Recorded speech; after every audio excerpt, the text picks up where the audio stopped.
Good morning. That work? Hopefully that works. Hello, everybody. Hopefully I'll see it come up in the chat. Hello, everyone on the Twitch, on the YouTube. Okay. I think we're all right. Yeah, I see Hayes. I see good mornings. Okay, cool. All right. There's a small. It looks like Twitch is a little faster, but we won't hold that against Twitch. Or we won't hold it against YouTube. Awesome. Welcome, guys. Really exciting to be doing this. It's been a while since we had a virtual booth. So a couple of quick things. We'll let everybody get in real quick. There's made my con exhibit wall with the Clem's confectionery sort of hanging off the side there because I forgot about it. And then we put it back in. And some other stuff maybe interesting. What? What's that? We'll talk about it. It's good to see you all. We're going to obviously be doing some drawing today from 9 to 12. Let's see. All right, yeah, people are. Hello, Azure Phoenix, David K, Turboel, Maya, Sorter, Christopher Dennis, Universe B, Gabriel Reed, Dax Emerson, Pierre Chattel, KX, Alta Mojo, King Bash, Ryodial. Awesome, great to see you guys. Aaron, welcome. My voice is a little low. See, that's the kind of thing that we're looking for. You know what? We'll do this. We'll bring the microphone. That might be part of it. That might help a bit. But we'll turn it up just a bit. There we go. Okay. Slightly louder. Milk Stump. What's up, Milk Stump? Why, you gotta make me get up at 6? Psh. I don't know. Sylvan Shroom, good to see you. Jay Jinxie, it's awesome. I've got the two chats next to each other. Matt's here. Good. Matt is moderating in the Twitch. So people that have tuned in before, like, let's just, a little bit. They already know. Oh, good. The audio's a little better. Awesome. 11 p.m. for Buggles. See, this is why it's good to like stream at all times of the day, depending on when you're going live. Just that way, everybody gets it's good for someone somewhere. Like, it's 2 p.m. in Europe right now, so it's the perfect time to. It's a sleepy afternoon for some people. One quick thing, so everyone who's been on Twitch knows kind of just the general vibe of these streams, but if you're just coming in on YouTube, not that there's generally a problem with this kind of thing, but this is a very chill stream. We are good to each other. We're good to our fellow humans on these streams. And we don't do like crazy meme spam stuff or lash out or anything like that. You know how it goes. If you've watched my videos, there's a definite chillness. Also, usually what we're listening to is like some lo-fi Animal Crossing music. I'm too scared of YouTube, man. So we're listening to Spotify's YouTuber background music. This is all stuff that is safe to hear on YouTube because I am deathly afraid of some sort of problem. Hold on, let's see. Vengeful Pigeon, thanks for following on Twitch. Thanks so much. No meme spam, sweats nervously, yeah. We vibing, yeah. Is it okay if I make a cute character just to be cute? Yeah. Oh yeah, by the way, we'll be doing plenty of question and answer and stuff. Tay will be by in a little while. Huge thank you to Tay at the moment. El Turboel, thanks for following on Twitch. So, audio still low? Well, how's that? A little better? A huge thank you to Tay. Like the entire weekend would not be possible without Tay. There's so many things that she's been doing over the past week at least, and obviously she's been helping all year. So you can go to you can go to brooksegggleston.com/virtual booth. All of the sale items are live there right now. All of the items that you see here. So what we do for the virtual booth, these are the items that you would normally be getting in the Biko's backpack. That's still like the cheapest and fastest way to get those items. But if you're like, I can't commit to like Biko's backpack every single month, right? And you're like, oh, I just wanted a pin and a couple stickers or something like that. We've got everything set up here You can get them individually. And also, Taya's put together some really fun things too, which she can highlight a little bit when she gets on later, which is character-specific packs. So if you're like, oh, I really like Parcel, then there's a Parcel trading card, a sticker, and like the Timekeeper keychain and all that stuff, right? So it's there's a Jacqueline pack, a Wanderlumen pack, so you can get like character-specific stuff. You're like, who cares about Biko, right? You can do that. Do you think Superman is overpowered? Oh, okay, we're doing that kind of question already. We'll get there. We'll get there, guys. We'll get to questions. I'll get through my next little thing. So, the other cool, fun thing about this weekend is we're doing a giveaway, which anyone can be eligible to. Whoa! Brent Galloway, thanks for re-upping your Twitch. Man, I've actually, like, straight up this week. Hey, Zinky, thank you so much. Oh, man. Thank you for subscribing. That's awesome. We'll do some subscriber sketches for you at some point, even if it's not on this stream. We'll do it on a future one. Brent, straight up, I've been meaning to like check in with you. Hope your family's okay. This whole week, I've like, oh, I should message Brent, and then I never get to it. But I'm glad you're here. So, giveaway. Here's the goal of this giveaway, right? Yes, they are very loud. You're indeed right. They break the chillness. If anyone says, who cares about Biko, I will bap them. Gotcha, Haywire. Yeah, there's bapping in store for you, so be careful. Yeah, I will try and figure out a way to lower that sound. It's a little bit tough for me to, let me see. Yeah. Okay, giveaway, right? The stream is on YouTube and Twitch, Universe B, so whichever way you care to engage. Awesome, thank you, Brent. Appreciate it. So, welcome to my further ADHD explanation of my giveaway. Okay, so here's the thing. You guys know how I feel about like design contests, right? The giveaway is not about you make a piece of art in hopes of winning something, right? That's never been my style or anything like that. What this giveaway is about is I wanted to say thank you and do a give back to people who have been doing any kind of fan art of my characters. It always makes my day. It's so awesome. It's incredible. People have drawn Jacqueline and Biko and Parcel and done all of these things, and I'm like, this is so awesome. Here's the giveaway, right? So, let me tag it on. Okay, to enter the giveaway, use the hashtag Biko's Backpack and tag @BagelDenizen. That part is very important so that we actually see it, right? Tay and I will be like managing those things. And this goes for all weekend, right? And tag a new or existing fan art in an Instagram story, an Instagram post, or a Twitter post, right? And do that all before Sunday evening.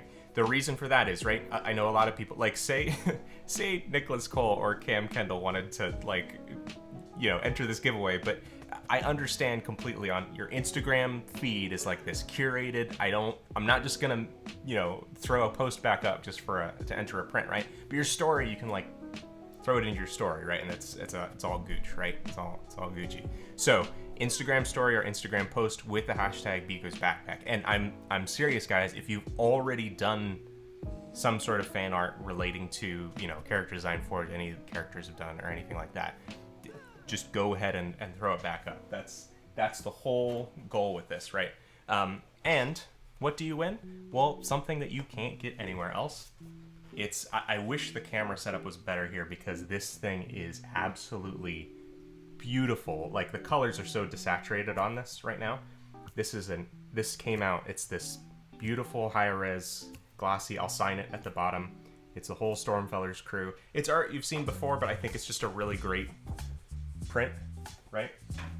This might be a little bit more. It straight up looks the way that it does in this image. It's that bright and saturated, the colors. All right, awesome. Nicholas Neighborhood found you on Twitch. Awesome. BJack895 just started doing some character designing. What do you suggest when drawing repeatedly the same character? That is another thing. Only one entry per person, Gabriel Reed. That is a good question. Yeah, no reason to spam. It's just one entry per person, right? Let's see. Sorry to ask, I can't check. Is Gull here on Twitch? I don't know if Gull is up yet. looks the way that it does, man. Awesome. Yeah. So if I'm excited to get that to one winner and maybe two. Like I made two. Full disclosure, I printed two. So you know, if I feel like doing the top two, it'll be a random. You know, it's not like who did the best art, right? It's a random giveaway. There's no judgment in that zone. Another quick thing is if you go over to this same page, right, which is, it should be linked. Let me put it in the, let's see. Wow, so we have 75 people on YouTube. That's so awesome, guys. I'm gonna add it to the description of this video and also throw it into the chat.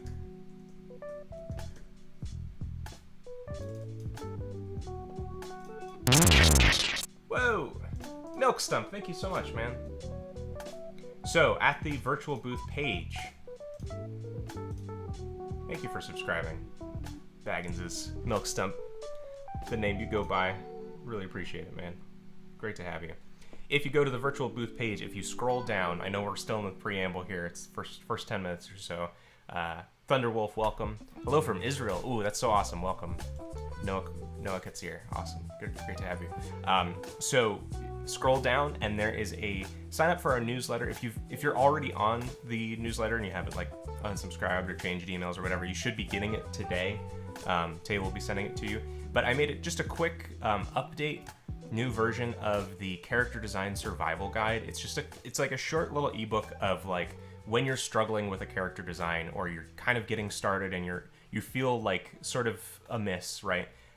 It's a way of it's a quick way to break through a couple of very common questions like my character feels really flat, my character feels really stiff, I don't know who my character is. It's just a quick little thing like that. Head over there, sign up, and you'll get it delivered to you. So that's a thing you can do. Don't forget to like the stream. Yeah, that would be awesome. Black Horse Lover, thank you for doing that. Appreciate it. Looks like a character from a mobile game. So I don't know what that means, Dax. But you know. Thanks, I think. There's some great mobile games out there. There's things like Brawl Stars. There's some good looking designs. All right, awesome. So as far as drawing goes this morning, I'm going to be hanging out with you guys in the chat there. Milkstump, by the way, subscribed for 14 months. That's insane, especially because many of those months I've not had a stream. Really appreciate that, man. Thank you so much. Space Whale, welcome. So this morning, we are going to be drawing our good friend Quilver. And Quilver, we're just going to explore some expressions and do some poses with him and stuff. He's a character that lots of folks like. Dragon. Dragon, thanks for subscribing. I didn't get the full name there. Or for following, sorry. Awesome. Man, we got 29 folks there. We got 74 folks there. Yeah, the best boy Quilver. We're drawing him.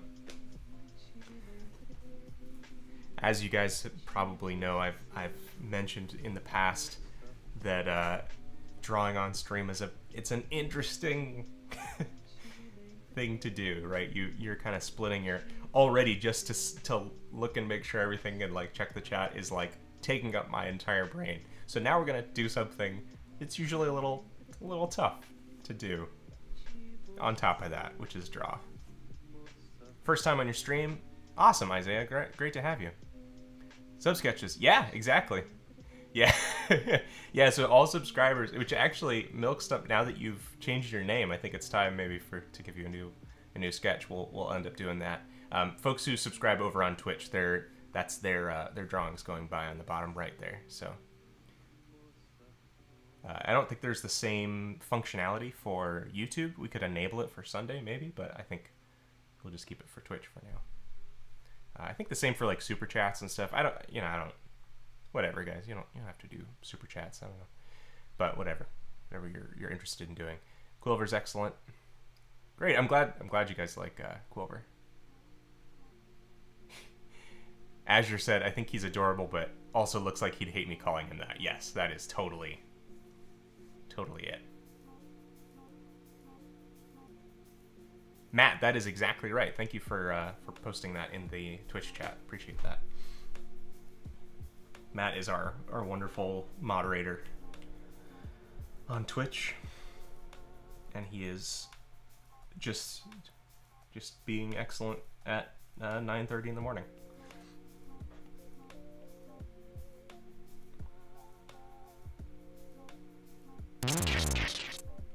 Hey, Kushi, thanks so much. Ooh, thanks for subscribing, man. Appreciate it.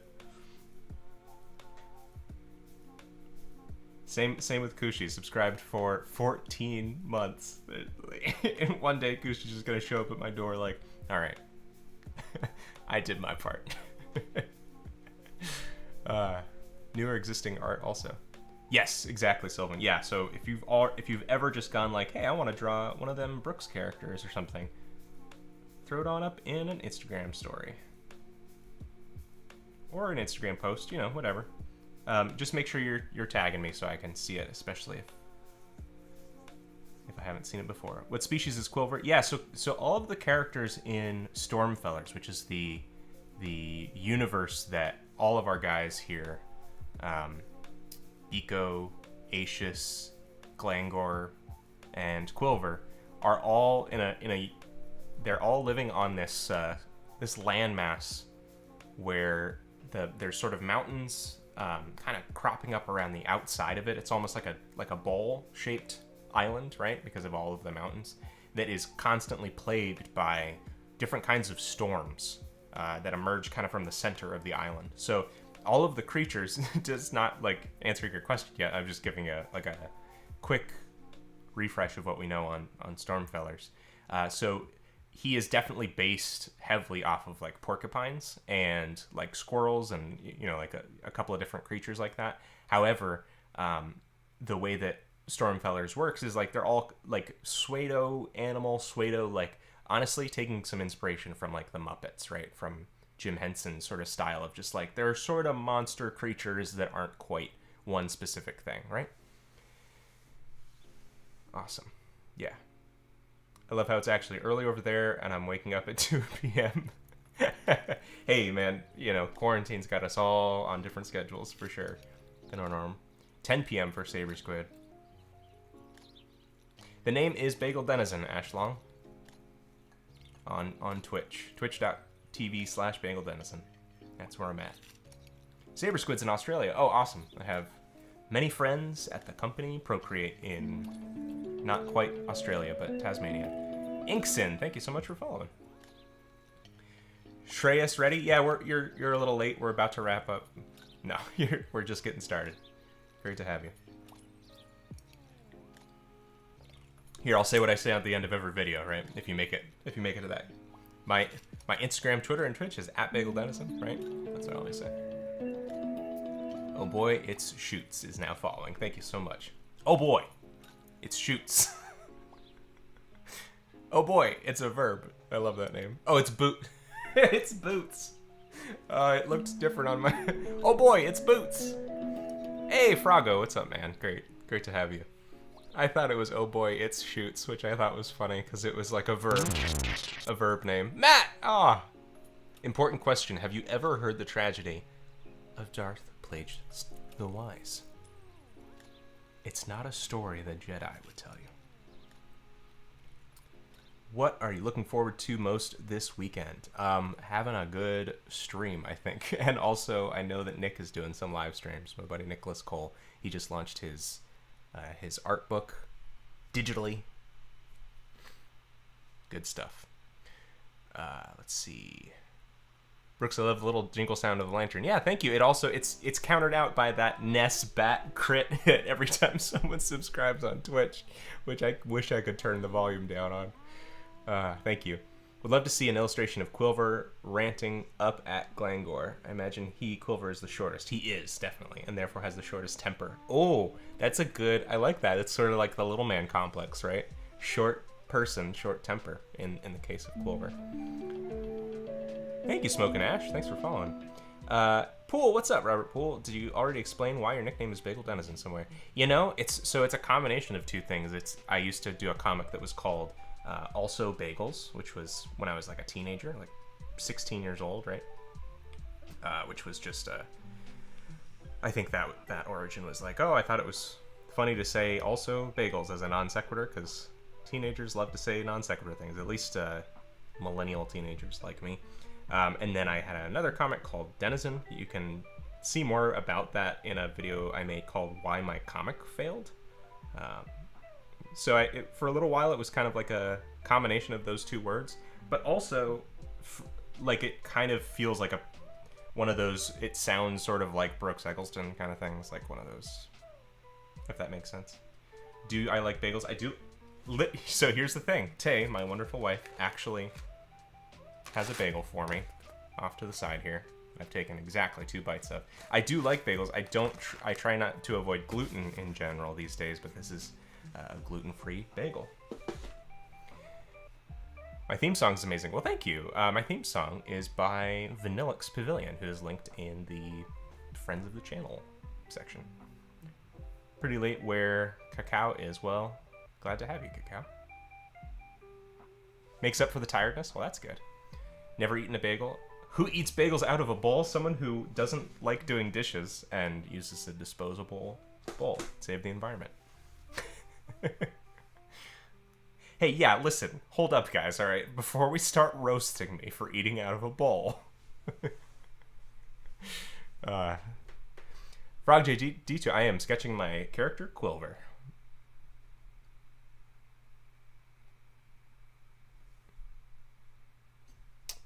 What? Oh, lightbox. Right, yeah. Okay.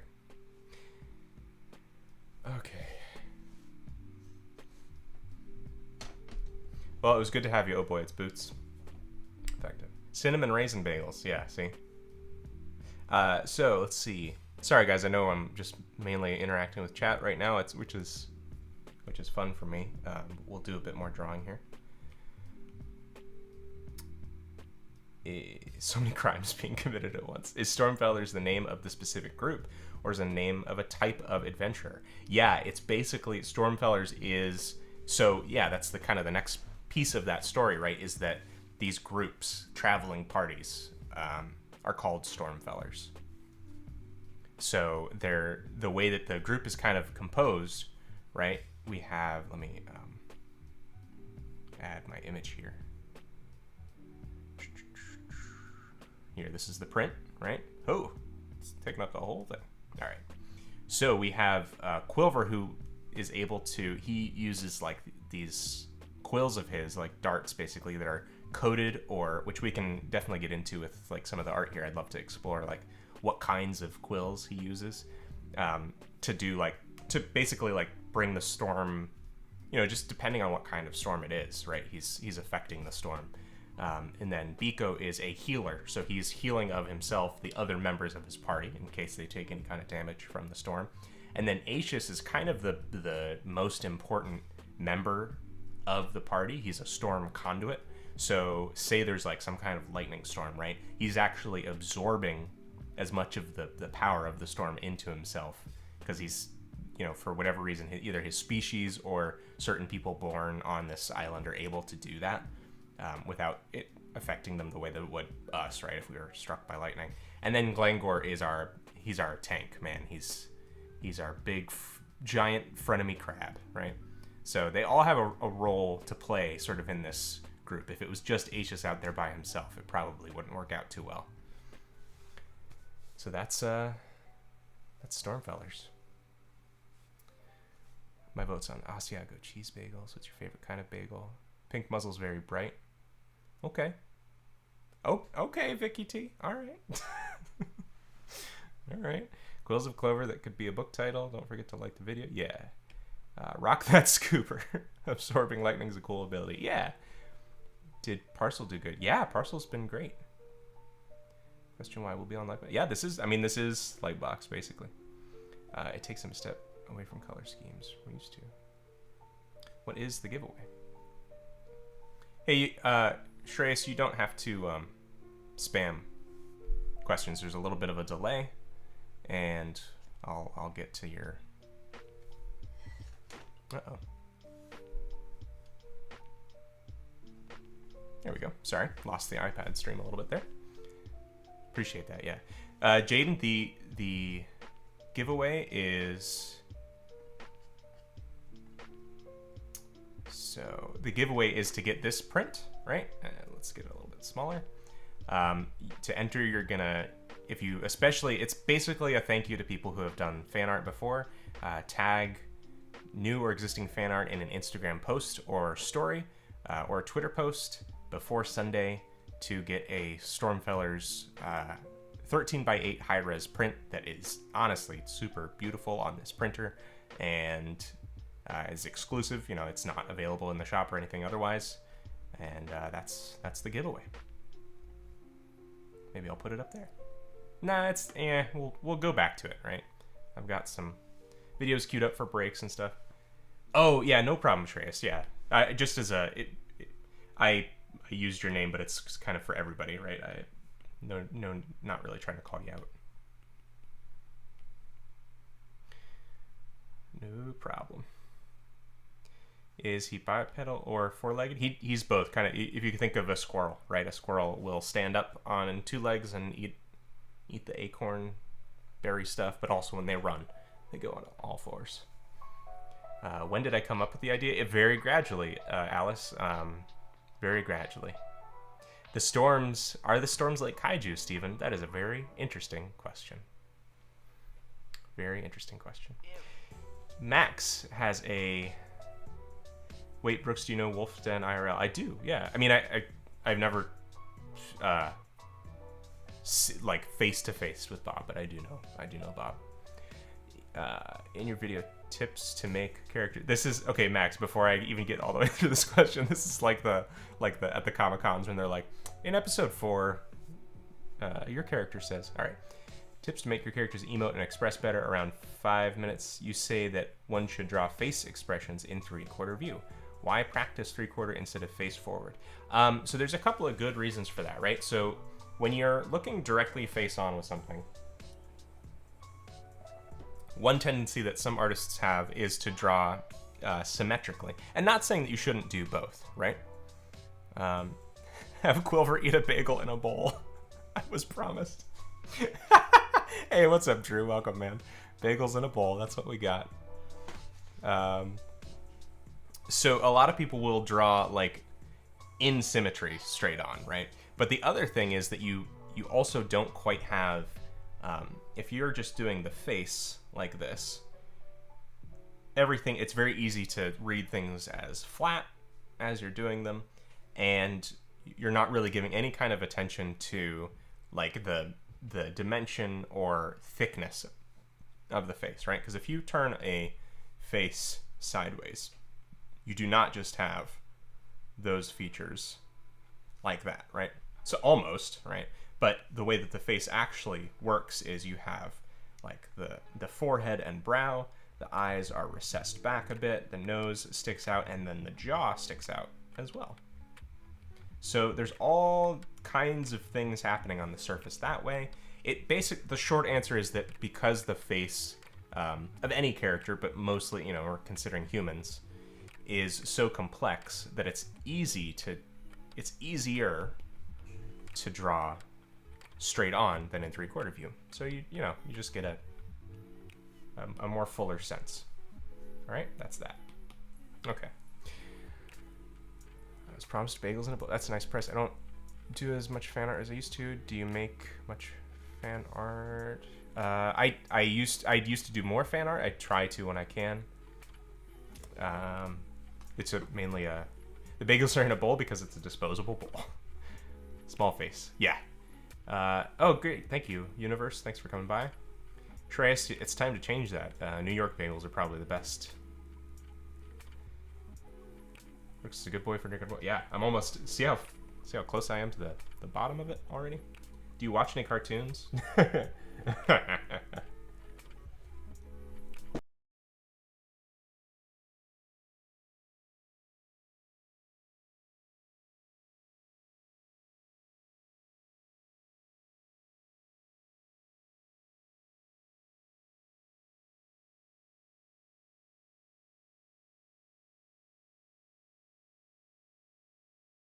How's my Animal Crossing island going? Good. So it's been a little while since I was able to really check in on it, and I was getting a little worried. The nice thing, it seems like in this version of the game, is that I think villagers really won't move away unless you give them the go-ahead.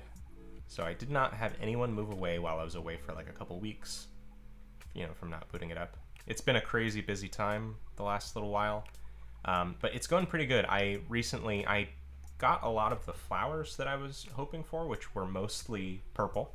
Right, I was aiming for like the purple colors of a lot of them.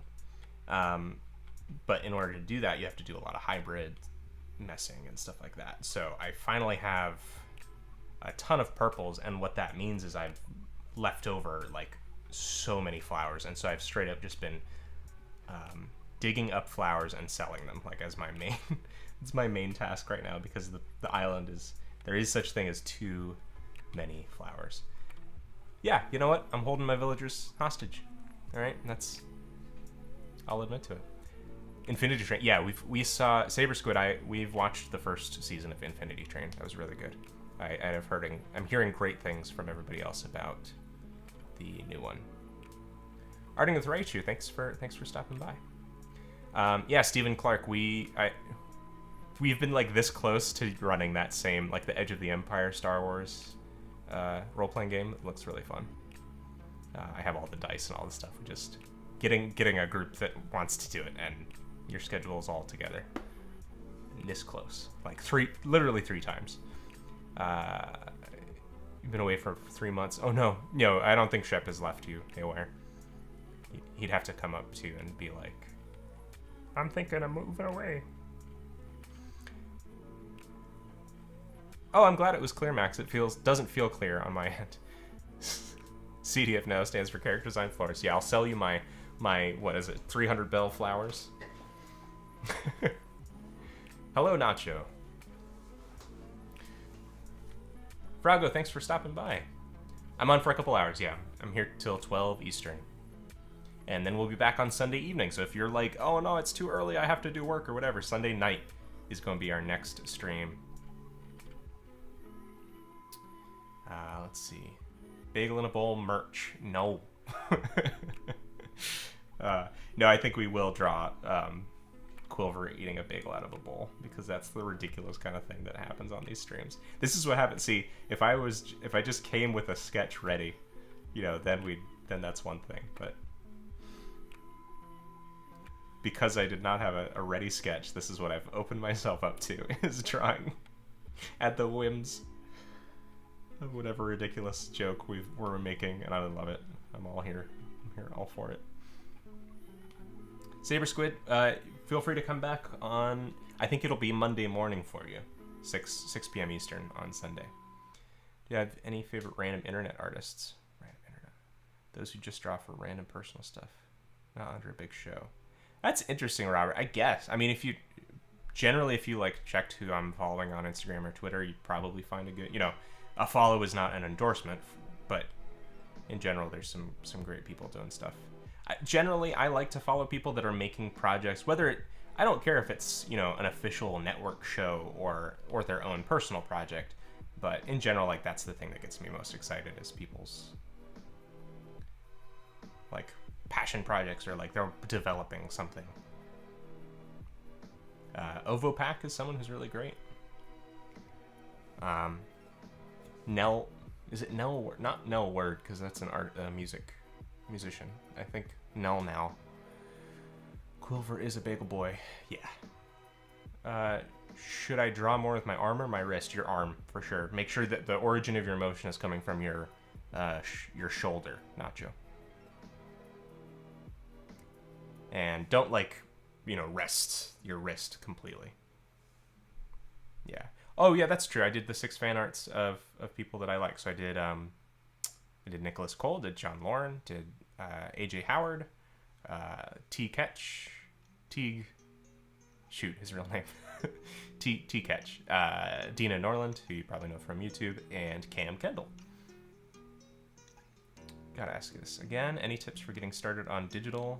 Yeah, I've got a getting started with digital art. I mean, basically, it depends on what you mean by getting started, right? If it's like getting started with the software is one thing, but if you're like, oh, I only have a certain amount of money and I want to dip my toes or something like that, honestly, if you're able to do an iPad and pencil, that is like an iPad Pro is obviously a big expense, but like a regular iPad and pencil, it's like $300 for an iPad that works with the pencil, and then like another $80 or $100 for the pencil. Which, okay, like all kinds of there's multiple camps on this, right? With how you do things. Procreate is an absolutely incredible program, and there's very little it doesn't do, right? It's if you're creating concept art, if you're creating art, if you're making comics or anything, it does all that stuff. And there's other apps on the iPad too if you don't like Procreate. The only reason that you wouldn't go for an iPad is if you're working with like Blender or Toon Boom or anything where you're in a production workflow. Most production workflows for companies and stuff are done on desktop apps in general, right? With exceptions, right? Concept artists can still get away with making stuff in Procreate because all they're doing is generating JPEGs, right? They're not working through timelines or anything like that. So, you know, the multiple camps there is like, okay, you could try and get a laptop or a computer that's $300 or something like that, and then, you know, a tablet from a Huion or like a Chinese company. Those are generally much cheaper than a Wacom tablet. But like in general, you're getting, you know, a dedicated art device, right? One that you can take with you anywhere you go. Generally, there's very little, like that argument I gave is basically the only reason not to go for an iPad and Procreate if you're in a production environment. How does the iPad do for drawing? Does everything that does everything I'm looking for. There's they're actually teasing right now a new update to Procreate soon, where they're adding more features. But generally, like, there's very little that it doesn't do. What got you into art? That's a great question. I'm not really sure. It's a loaded one. I've definitely always been drawing. Rubber hose, yes, I've drawn in rubber hose style. Can I draw a bagel? I will draw a bagel for Quilver. Yeah, definitely practice drawing with your arm more. Nail is great, Sylvan says. Thanks, Frago. I'll get my laptop up soon and watch the stream on both platforms for double the live advice. Yes. Make sure that and open it in YouTube and Twitch so it's a little bit delayed. The volume's cranked. You've got it running on both, and it completely does sensory overload to the point where it's too much of an okay thing. What brush am I using? I'm using the Terra's Oval Sketch 2 brush. I just need an iPad with 16 gigs RAM, and I never go back to Photoshop. Basically, like, Photoshop at this point is way too bloated and expensive and all kinds of things. All right. Sir Scorpiok, there's a language filter, so just don't use that word again. And re-ask your question. Which of your Animal Crossing villagers would befriend your own characters? Excuse me. I feel like Quilvert would be friends with, excuse me, with any of like the grumpy villagers, like, or cranky villagers like Wolfgang, for sure. Do I know the artist Cash? That sounds familiar. With Astropad, you can link an iPad to a Mac. Yeah, exactly, Dennis. Good to see you, man. Good to see you, Denner Bob. Hey, Blue Draconic Knight. Oh, thanks so much, man. Hey, quick shout out to Victor, Blue Draconic Knight. You're constantly like helping out on Twitter with the Twitter, yeah, because like comments help Twitter posts, and you constantly leave a nice comment on new videos going live, and that is such a huge help for it, like actually getting to people. That helps the algorithm so much, and it's just really nice to see your comments. So I appreciate that. That goes a long way. I file it away. If Procreate isn't enough, there's always Clip Studio. Yeah, it's $25 a year to use it on iPad. Yeah. So like that's the other thing is Procreate is $10 once.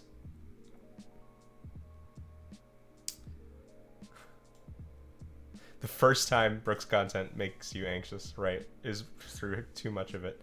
Some professionals use Photoshop. Yeah.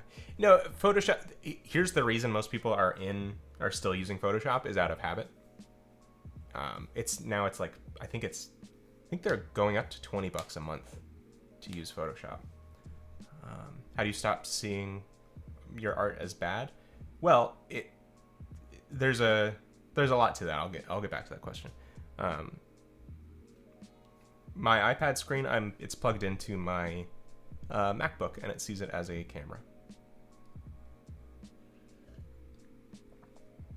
The layer limit in Procreate, yeah.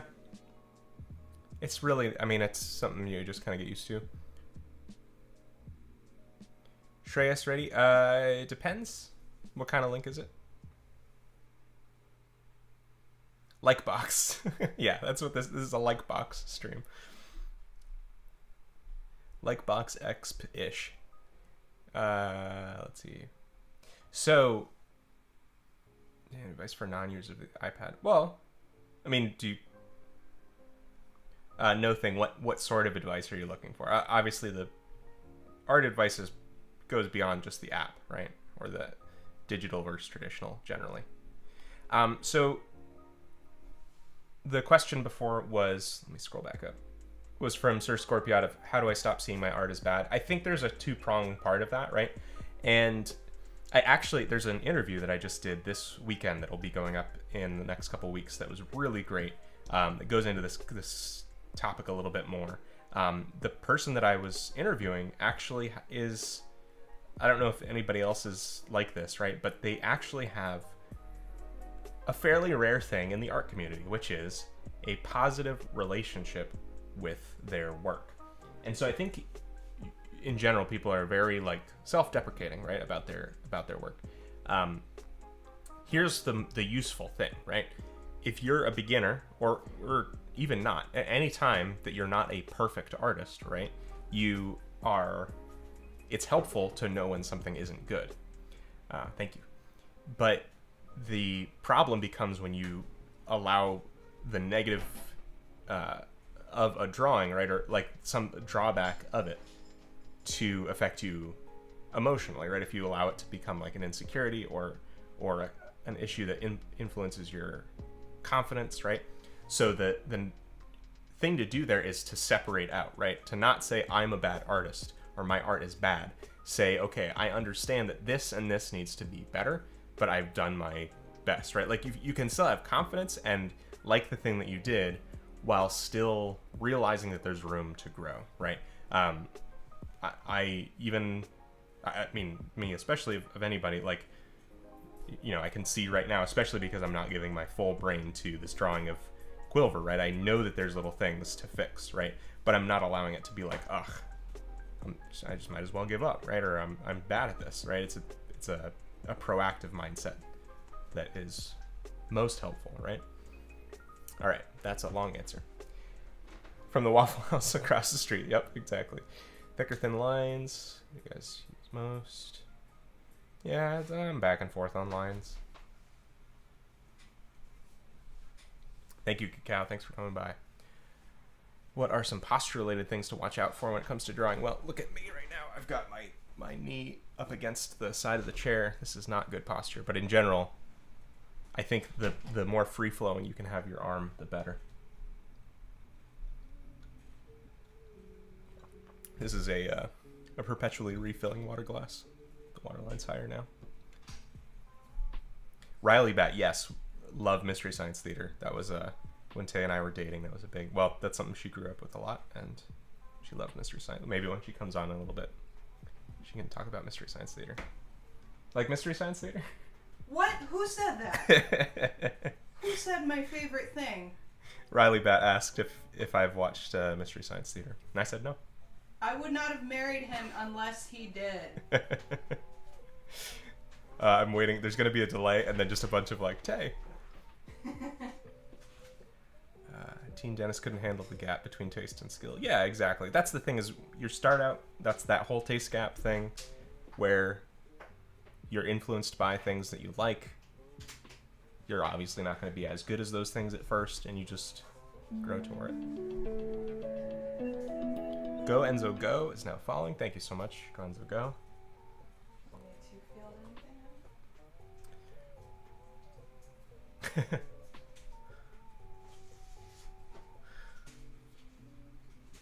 Something I have to unlearn when it comes to drawing is that I shouldn't crane my neck forward to zoom in and instead just zoom in a little in the program. Yeah, for sure. Yeah, the less zooming sometimes, the better.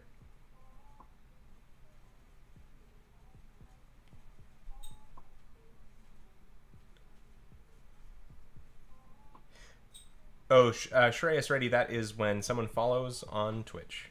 When they click the follow button on Twitch, that's the notification that comes up. It's important not to compare yourself. Scorpio, yeah. Exactly. It feels like everyone's making the second Mona Lisa, and that's sort of that's just the disease of the internet, right? But the better you get, the more you start seeing what it took for people to make what they made, instead of it just being like pure magic, right?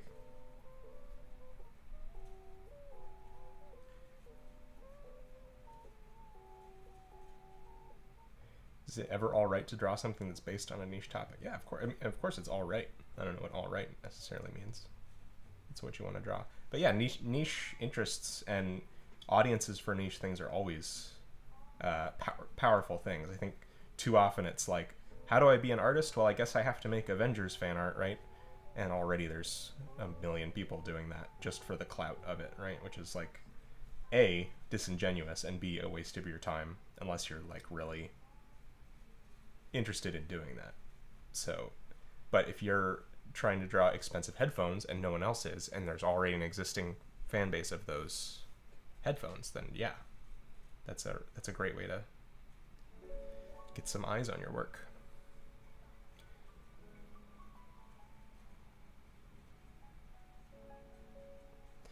Robert Poole, I'm so glad that you've progressed beyond my work.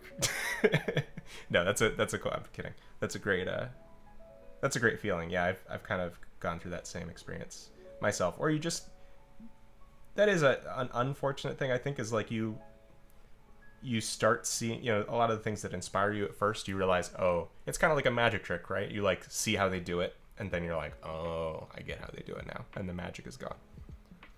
Any art books I recommend? Yeah, there's actually a video that I've put up before about art books, and I think it's time to do another one because I've gotten a lot recently in the last year, and some really good ones. Definitely the Spyro Reignited Trilogy book is fantastic. Let's see. Yeah, quite a few. There's a recent Kirby art book that's really enjoyable. Monster Hunter World did just like the biggest art book, and I think most of it is just asset drops from their game, but it's still really great stuff.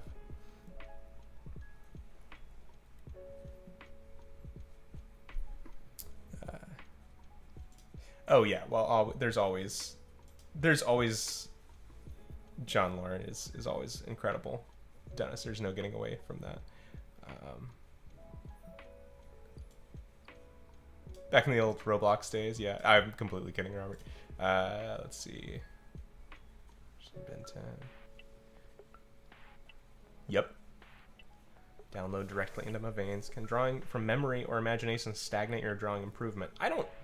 Not necessarily, but it's I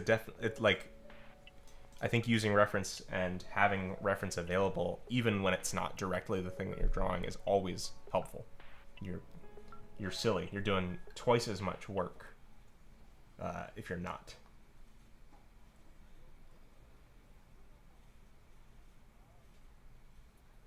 You copyright a character in its initial stage? Basically. I mean, when you've the nice thing is, especially if you're, so say everything I've ever posted on my Instagram account or online or whatever is copyright. Like it's very easy to trace back to me. So that's the good part as far as the legal process goes. Obviously, you can go. I think there's like a $50 copywriting phase that you can do. But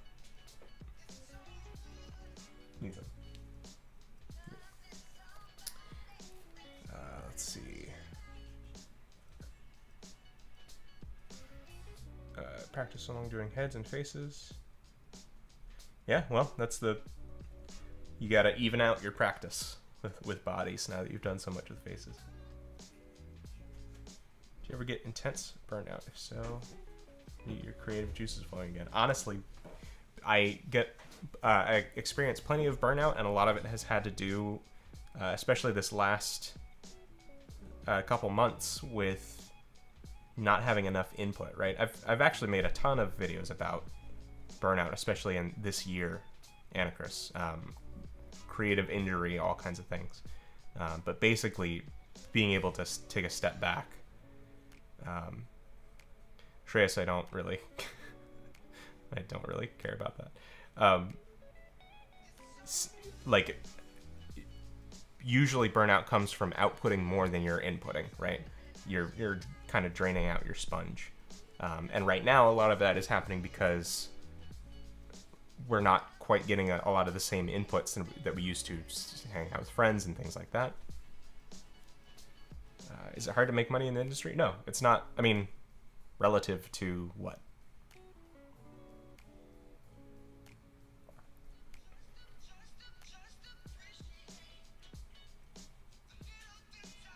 Brian Norfleet, I'm not sure, other than it, like, existing systemic stuff. It'd be nice if there was more. I distinctly remember the day when, after years of focusing on faces, my bodies ended up getting better than my faces.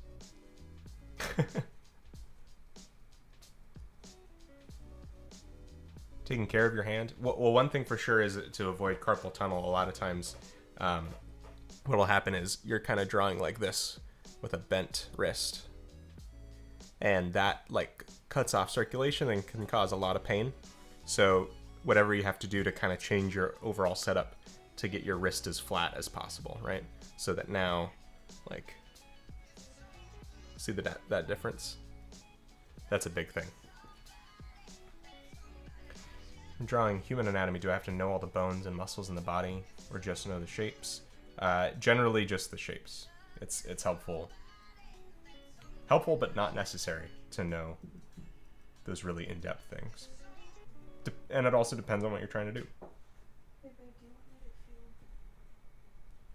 Fueled? Yeah, you can if you want. I'm just going to give another quick shout out to the newsletter, the sign up, right, which gets you a free ebook, the Character Design Survival Guide, a new version of something that I made 5 years ago. Let's see. Oh my gosh, there's so many. Okay, I think it is definitely time for Tay to come in because this is a lot of questions.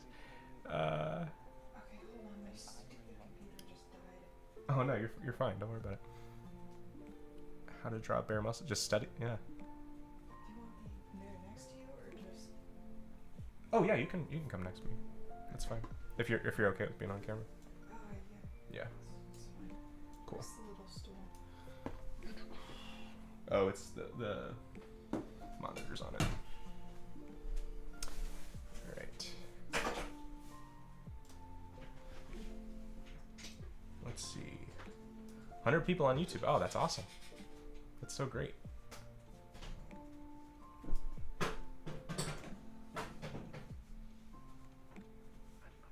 Nice. All right. We have joining us. There you go. Let's see. Let's get you in frame. Yay! Here, I'll move over a little bit more. I'm gonna be really in your space. Sorry. No, that's fine. Here, we'll get the camera a little bit more. Boom! There she is. It's Tay, everybody. Where am I? Hi. There you are. Tay is here. Tay recently launched her book. Siri thinks that I'm talking to Siri. Stupid Siri. I'm his wife, not you. So go away.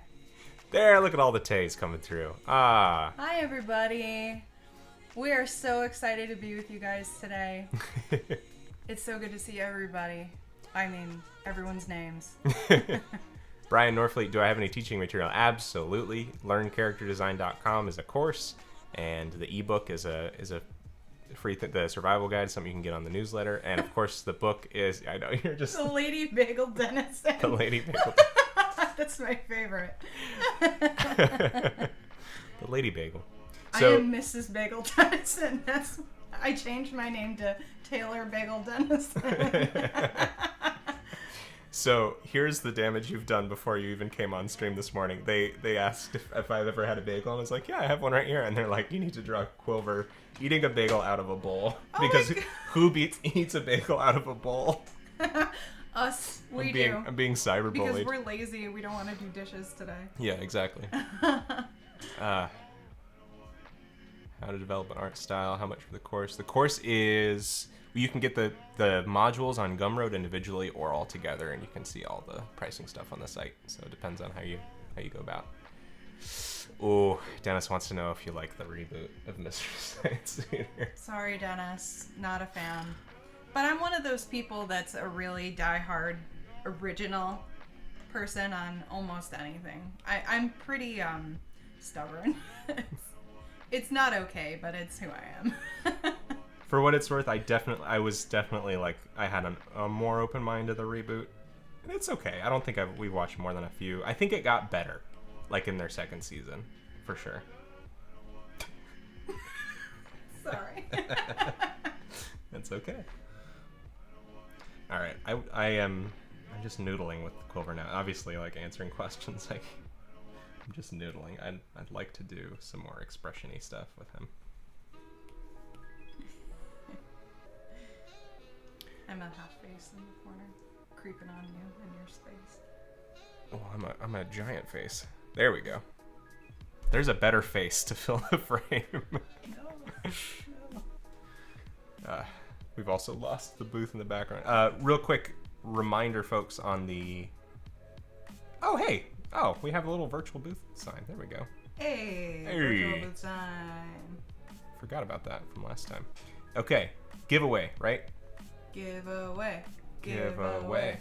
Giveaway. Yeah, I'm gonna post that. Tag an Instagram story, an Instagram post, or a Twitter post with hashtag Biko's Backpack, and especially if you've already done fan art in the past, a lot of people have, and that's why I'm doing this, is a thank you and a give back for that. Don't feel obligated to like need to make stuff for this giveaway, but if you do, hey, for fun, go for it.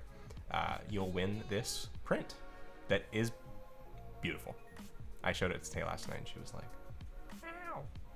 That's exactly how I sounded. I have you on your binder. Thank you. I just need that so I can post it to Instagram. Yes. Yeah, absolutely. I'll airdrop it to you. Ooh, okay. I'll- Popped up. I'll airdrop it to everyone. Who's my MST3K character, Tay, by Riley Bat, is Crow. Always. I love Tom, and my favorite human is Mike, and I know that's going completely against my original thing that I said before, but Mike is just really funny. I'm sorry. He's just so casually funny, too. Nothing he says is forced, which is why I think I really like Mike so much.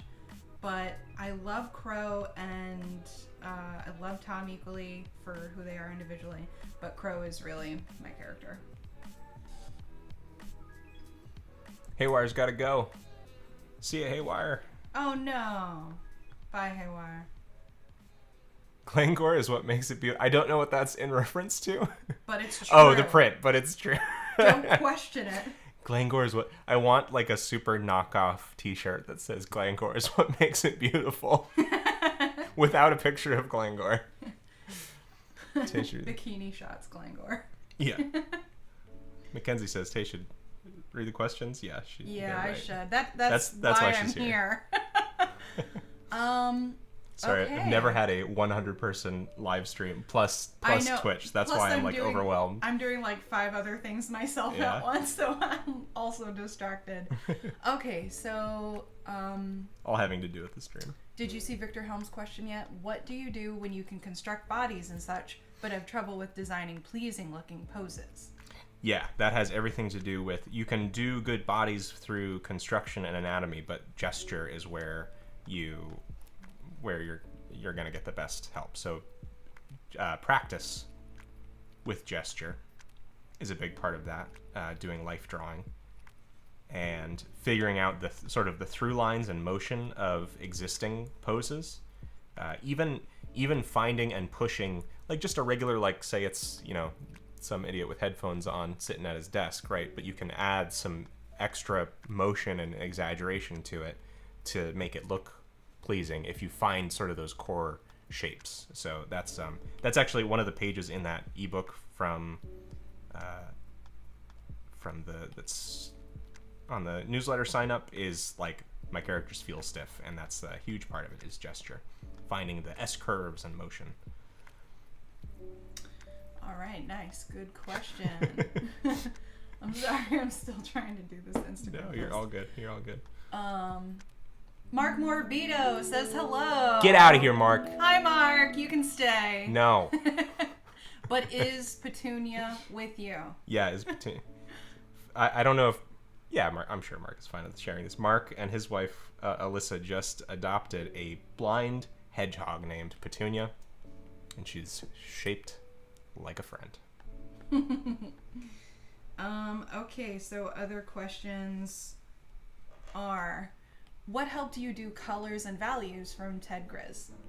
What helped me do colors and value? Well, understanding value is a huge part of that. But also, I think figuring out color, honestly, doing things like still life painting that I've done recently has been a huge unlock as far as colors go, because you can build color up off of each other instead of trying to just, you know, color pick the one time. I was talking to Siegel about this the other day, where this sort of image, right, is it's okay. This is a sticker, right? It's not, you know, the most beautiful painting I can do, right? And so there's some efficiency things. You'll see the two tones here. The lighter colored purple is just the base flat layer, and then this is a multiply layer over top of that. It's good for efficiency, right? But it's also not like the way to get the most absolute rendered variant look, right? So if I took this purple and then, you know, I picked another color that was a little bit more saturated. I obviously have videos about all this stuff too. Uh-oh. Spam call. Then, you know, you can get like more vibrant if you pull away from just a darker or lighter shade of things. And figuring out how light interacts with things is a huge part of that too. Nice. All right. Question from No Thing. Which crow? Bill Corbett. Trace Billio was a lot spazzier, and I appreciate his sense of humor and stuff, but Bill Corbett was just... He's also an incredibly witty person, and I just liked his delivery. And his voice also is crow to me, like always. So that's a good question. I will take them off topic, and you'll bring them back on topic. No, I think what's going to happen is like this is actually a mystery science theater booth. Everyone else can go. Everyone's going to tune in for like wholesome art stuff, and then we like start an internet controversy over mystery science theater, and then it gets derailed. I love it. It's great. All right, so from Brian Norfleet, what advice would you give to older artists? I started when I was in my mid-30s. I feel like there are so many younger people who got a head start. It's a good question. Here's the thing about that. Young people are the worst. They're and you can quote me. My advice for that is don't compare yourself to someone who is obviously in a younger position. The nice thing about creative work especially is that it all compounds.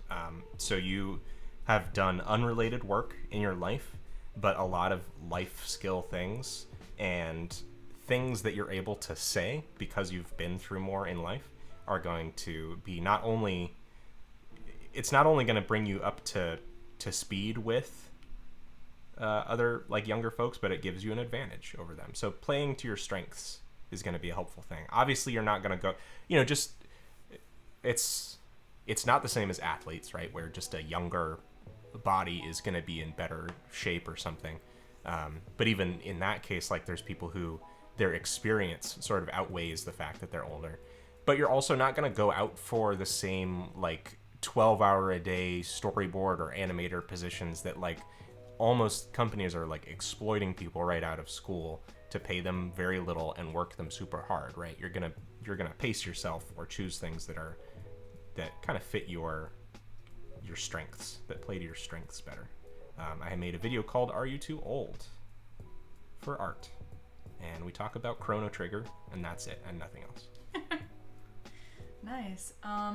Okay. Question for me. Tay, from Victoria C. Tay, do you have any book recommendations, art or fiction? All my art book recommendations are pretty much in line with Brooks's, except one extra that I'm not sure if he's mentioned or not is the Horizon Zero Dawn art book is absolutely unbelievable. I'm a huge Horizon Zero Dawn fan. I'm sure you guys have heard me prattle on about this before, so I'll keep it brief now. But yeah, the Horizon Zero Dawn art book is incredible.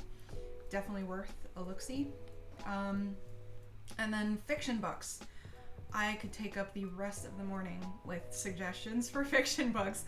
But right now, the works that I'm reading and really into, Arc of a Scythe series by Neil Shusterman is one of my absolute favorites, especially the first book. Scythe is just an amazing piece of writing. The world building, the theory, the question that he poses through the story is just really intriguing, and just really well written. And then I'm also reading a Brandon Sanderson book. Oh man, I can't believe I forget the name. Outward or Skyward? No, Skyward. Skyward. Skyward. I'm probably 7 chapters into it. I've tried to read Brandon Sanderson before. I really respect him because he is an amazing world builder. His worlds are just Genesis level, like Silmarillion level of epic and intricate and fascinating. So I really respect his world building. However, as a writer, it's really hard for me to engage with his reading or his writing style sometimes. That's just me personally. But right now, Skyward has been very intriguing. I like the character. She's pretty cool. And the storyline is really unique. So it's pretty early on, but so far those are the 2 books fiction that I'll recommend for now. Thank you for that question. Very cool. Millie Me, hi, I'm late. Don't worry, Millie, you're here. DragonNet, You will be charged a late 289. fee. Hi. AJ Morrow, guess who's back by popular demand? Woo-hoo! Is it AJ Morrow? Yes. Ooh, Ted Grizz, Brooks and Tay, can you name a book or video game either of you like that help inspire you both to write a story or draw? Horizon Zero Dawn. Breath of the Wild, Zelda Breath of the Wild actually really inspired me world building wise. Hollow Knight? Hollow Knight, yeah. Riley was asking if this is an inside joke. Riley, who I know in real life, who's what was he asking about? Wait, what, huh? Riley. What's up, Riley? Oh, Riley. What's up, Riley? Oh, Boris. just Boris. Oh, it's just Riley and Boris. it's just hey. a bunch of clowns. Keep scrolling. Hey, get your act together out there, all right, Floridians. What was the question? Team. Oh, that's cool. I have no idea. No, we answered the Video question. games that inspire you to write a story or draw. Yeah. I liked Hollow Knight's a good one to point to for me. Otherwise, Oh, I am wearing Pikmin for sure. my Oh yeah, you're Moo Moo. my Link Milk bus that Brooks got me. What inspired Stormfellers? Yeah, that's a good question, I guess. Oh, here's a good question. Can you make a living as an artist without being able to make realistic art? By Scorpio K20. Nope. No. Okay, great. Moving on. Yes, absolutely you can. Okay, so here's the thing that to zoom back out, Scorpio. Apparently, think about the last few months, right? Everyone's stuck inside, and what's everyone doing? They're on Netflix, they're playing games, they're doing all kinds of stuff. All sorts of media and stuff has become, it's not essential work the same way that medical work is, granted, and all that, right? But everyone's stuck and doing nothing but ingesting media and mostly paying for it in general. Most upstanding citizens are paying for those things, right? Trickle that back, gigantic industries of of games, of animation, of all of that stuff, of comics that are made by people. And the people making those are not starving artists, right? They are doing well. They are making work that isn't necessarily realistic. They're making stuff that is stylized, right? So absolutely there is a room for it. Me personally, I'm making a living from not making realistic looking art, if that is a help, right? So yes, absolutely you can. Great. Another really good question. What inspired Stormfellers by KX Ultimojo? That's a good. It's a very gradual thing, right? Because it started with Biko, who was the main idea was, what if we had a story that focused on the healer, right? The medic, right? The person who's always kind of in the background, the just inherently the sidekick, because they're not doing the main action, right? And from there it became like, well, what are his feelings? What's his struggle? And it's mostly that he's kind of shoved around and an essential worker, basically, right? Who is, really like either at odds or underappreciated by his team. And then I really, the rest of it sort of grew from, what sort of world is he in? What's a unique take? Is it, they're not just fighting goblins or something. What's the hook, right, of this world, and how does it fit in with some other ideas that I'm not quite saying, right? Where it's like, okay, there's a obviously like a fantasy element to them a little bit. They're a traveling party and all that, but also there's sort of like this very folksy element, like that same Jim Henson vibe I mentioned before, but also like, what if tribal from places that aren't necessarily the US, right, met up with kind of what is a modern day tribal setting in sort of in a, I don't know, it's a vague idea, right? But like very country folksy vibes met up with like otherwise indigenous tribal kind of aesthetics. So it's a combination of different things. So that's not necessarily the hook. That's not the short version, but hopefully that answers that question. And that is a good question. Okay, a bagel is a donut that has lost its flavor. AJ Morrow, that is the truth. And I appreciate you dropping really heavy truth like that. Gull just super chatted for. Hey, Gull 2. Thank you, made man. a purchase. Thank you so much. You're awesome. He super chatted the number 4, which means that today's Sesame Street number is officially 4. I also laughed earlier from Stephen Clark's comment. They're not starving. They're eating bagels from bowls. Right, exactly. Okay, a really existential question. What is a bagel? That's too deep, man. We're not trying to be controversial here. Right. I'll just do whatever the Knives Out monologue of Daniel Craig, like, but swapping out bagel for donut. Within that hole was another hole. Yeah. Tay, from Dennis Bingham. Tay, have you seen Sanderson's YA series Alcatraz? I find this YA embraces humor a lot more, and you can get into its second publishing, also a success story of fan artists getting hard. Wow, very cool. No, I have not heard of that, but that makes me want to look into it. Thank you. Mark, who's in the chat, is like probably the person who got us into Sanderson, so he might know a little bit more. Turtike, you mentioned you enjoy Brawl Stars character design earlier. What makes it tick for you? On another note, have you seen the recent Brawl Talk? Tick. So there's a character named Tick, which is pretty funny. Yeah, so it vibes with me mainly because there is such a here's the thing is like that question about, can you make money without realistic art? And then even like this incredibly look at that, the Brawl Stars notification. That's pretty funny. Also like this incredibly, like some of these live streams for game announcements and stuff recently, these people are like typing L's in the chat and all this stuff just because the game isn't realistic. They call it like mobile game art or whatever. And there is some weird push in some sector of the market of people who are like only going to pay attention to things if it's realistic, right? And so I love that Brawl Stars pushes way far on the other side of that with incredibly graphic and simple looking characters. I like those characters a lot. I like Surge, Leon, Spike. There's another one that's cool. Mr. P, he's a little penguin.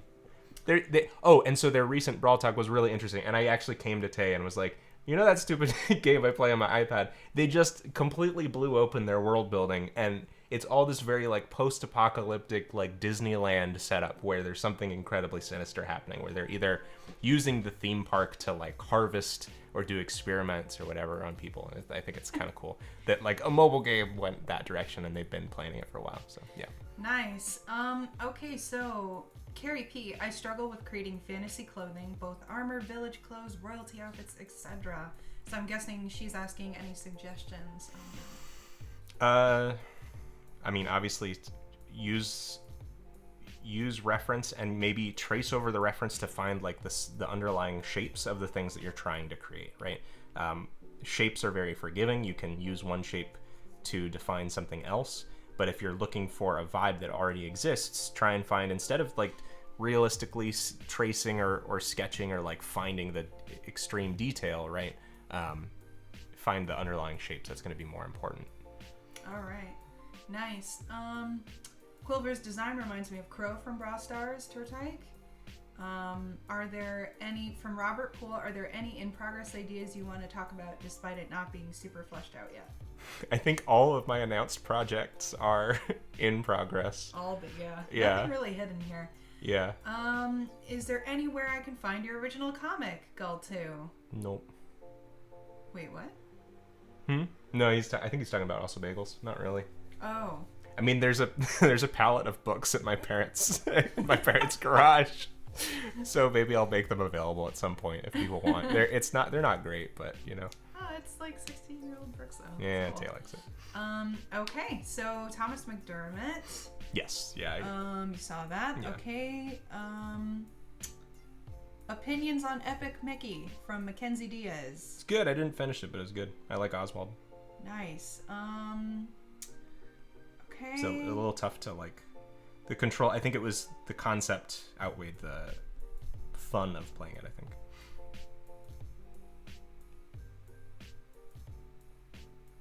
That's rude. Wait, what? She posted bad. I mean, I don't think it's rude. I mean, you can. I think a lot of people. Are you talking about posting? Obviously, I think you should curate what you post, right? But if you're talking about deleting your old stuff, I wouldn't worry too much about it. People do like, if they're invested and they're willing to scroll backwards, right? They like seeing, oh wow, look how far they've come, right? I think that's maybe the question. Okay, so Distractions94. Hi there. Do you have any advice on how to create unique magic aesthetics? Not really. Okay. Shreyas Reddy has asked this question like 8 times. Do you zoom into the panels while drawing the comic? Question mark?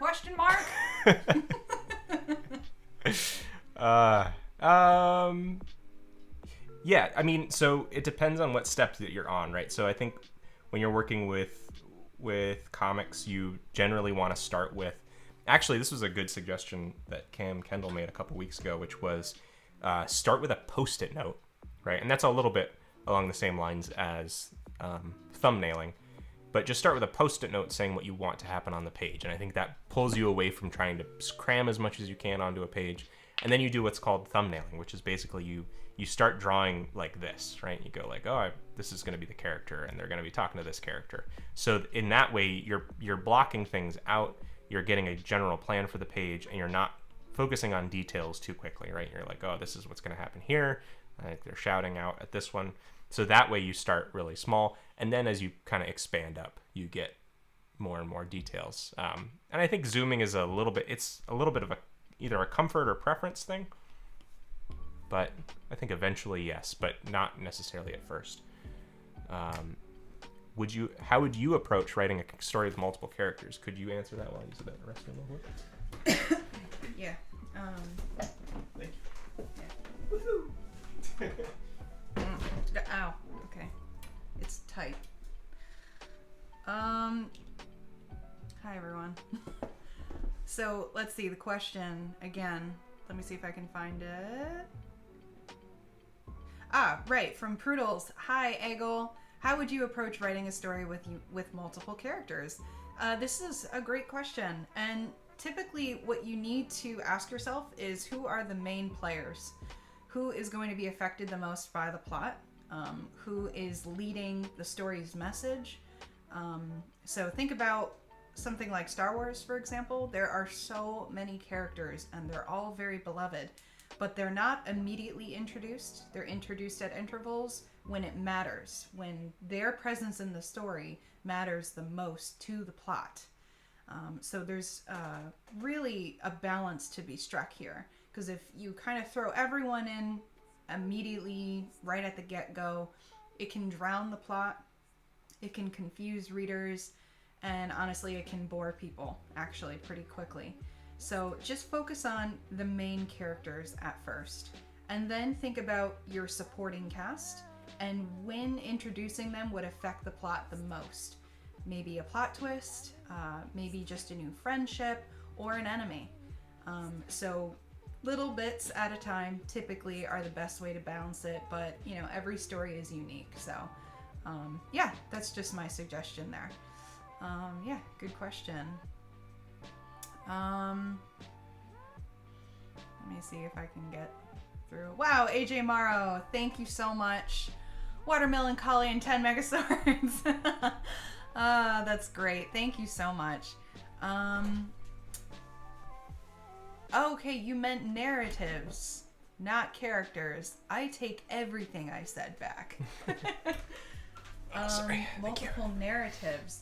So I think what you mean is like multiple main speakers in the story, like third-person narratives, omnipresent. Hey, thank you, AJ. Narratives, I think, is maybe what you're probably talking about, not just first person.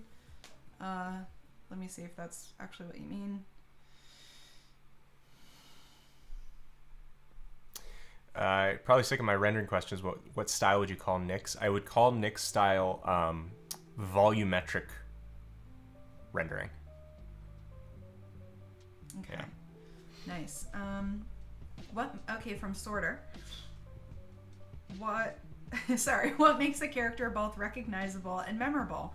Some character designers for a video game took them a year to develop one fleshed out character, and that's only just one character. Yeah, that's very normal.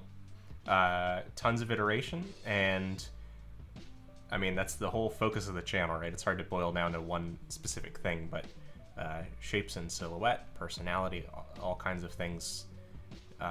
You know, and as ideas are, obviously nothing is brand new, so you know, nothing is going to be wholly original necessarily, but as you know, these great ideas and big memorable things come out, it gets harder each year or each time someone's already taken a really great idea, because the next one has got to be, you know, can't visit that arena again necessarily in the same way. All kinds of character designs are remixes and rehashes of other things, distillations of other stuff. But yeah, whole channel about that concept. Nice. Yeah. All your characters in at once is how you end up with the Wheel of Time problems. Yeah, absolutely. Dennis Bingham. Very true. Yeah. All right. People like Nick. Yeah. I like Nick. Nick is great. Good guy. He just launched his art book for Jellybots. Yeah. I love your vids. Unprofessional ad. Well, thank you. Oh, I said that like such a teacher. Unprofessional ad says, I love your vids. Thank you so much. Mark asked, what is Brooks short for? Brooksilian. Just picture that scene in The Office when Michael is saying James. Jimothy. Can I call you Jim? Yes. Yes. Okay, so Sakura, sorry, hopefully nice. I'm saying that right, Cool name. is asking, may I ask how one would go about practicing shape language? Good question. Practicing shape language. Interesting. Well, here's the thing, is that shape language is a language, right? So it's comprised of concepts and ideas that we are familiar with and basic shapes, but those are like the words in the sentences, right? The words that you use to comprise ideas. I would say try and take an existing character and find like an overall one single shape that like averages it out or defines it. And I think everyone could do with making their shapes clearer in their characters. You know, I don't think it's very rarely a question of like, oh, it's too simply a, you know, that the shapes are like this, where it's like, oh, that's clearly a triangle, that's clearly a circle, right? Or that's a very clear, you know, set of shapes. Obviously those are basic shapes. It gets more advanced than that, but you can always take find averages, find lines of sort of appeal, right? Like even here with Quilver, I'm seeing that if I bring this part of his little hood back a little bit, that this new curved line follows through and harmonizes with the rest of his pose just a little bit better. So that's an example of that. So I would say average out, find overall shapes, and try to be clearer with your shapes. All right. Someone says draw anime 11,000 times, which makes me not want to do it. Brooks is short for Brooklyn Bridge. We just got a mention on Instagram, which I think is worth noting, Oh. from MV Draws. She posted on her story, watching a live stream while working on a comm. Hey, Bagel thanks so much. Denizen. Appreciate that. Show that in here. I'm going to be real There awkward. you go. I'm trying to hold my finger on it so it won't go away. I look like an idiot, but hey, there it is. That's awesome. Thanks so much, Wesley. Thank you so much. MV Draws. Thanks, MV MV Draws. Appreciate it. Thank you. We'll And remember that if you post fan art of Biko's crew to your Instagram story or any Twitter post or just Instagram in general, or any fan art, and even if you've already done fan art, you want to just repost it, that works too. Your name will be automatically entered into a raffle to win Stormfeller's poster. Yeah. Let's see. Yeah, here's that, and the camera does not do it justice, but it's beautiful. You can kind of see the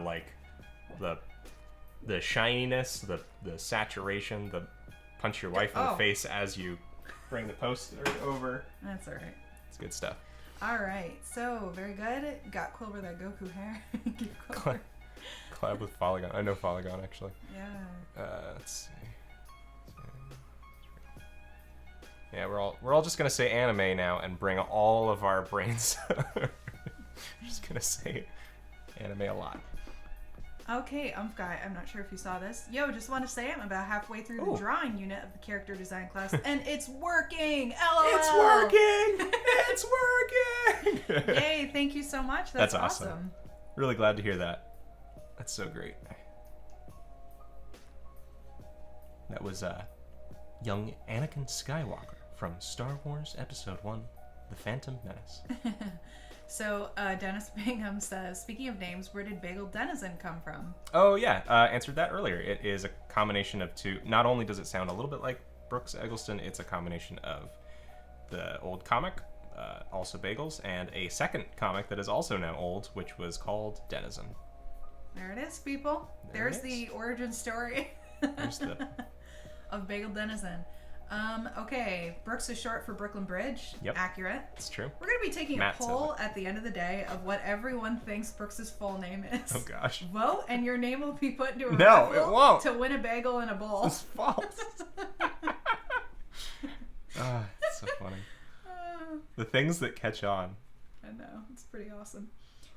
Okay, whoa. Now we got like a huge turn-in of... I don't know if someone asked this from Turbal, but what do you think about the Crash 4 art style and designs? Do you think it's an improvement on the insane CTRNF art style?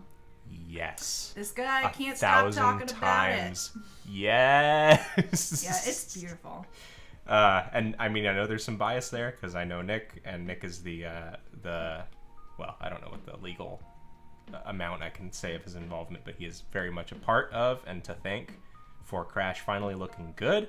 I grew up loving Crash Team Racing, but always feeling like the designs were rough. I even did my own attempts in the past, but it's just it's so gorgeous, and all of it, the environment, everything, just every lick of art is good in that game, and can't say enough good things about it.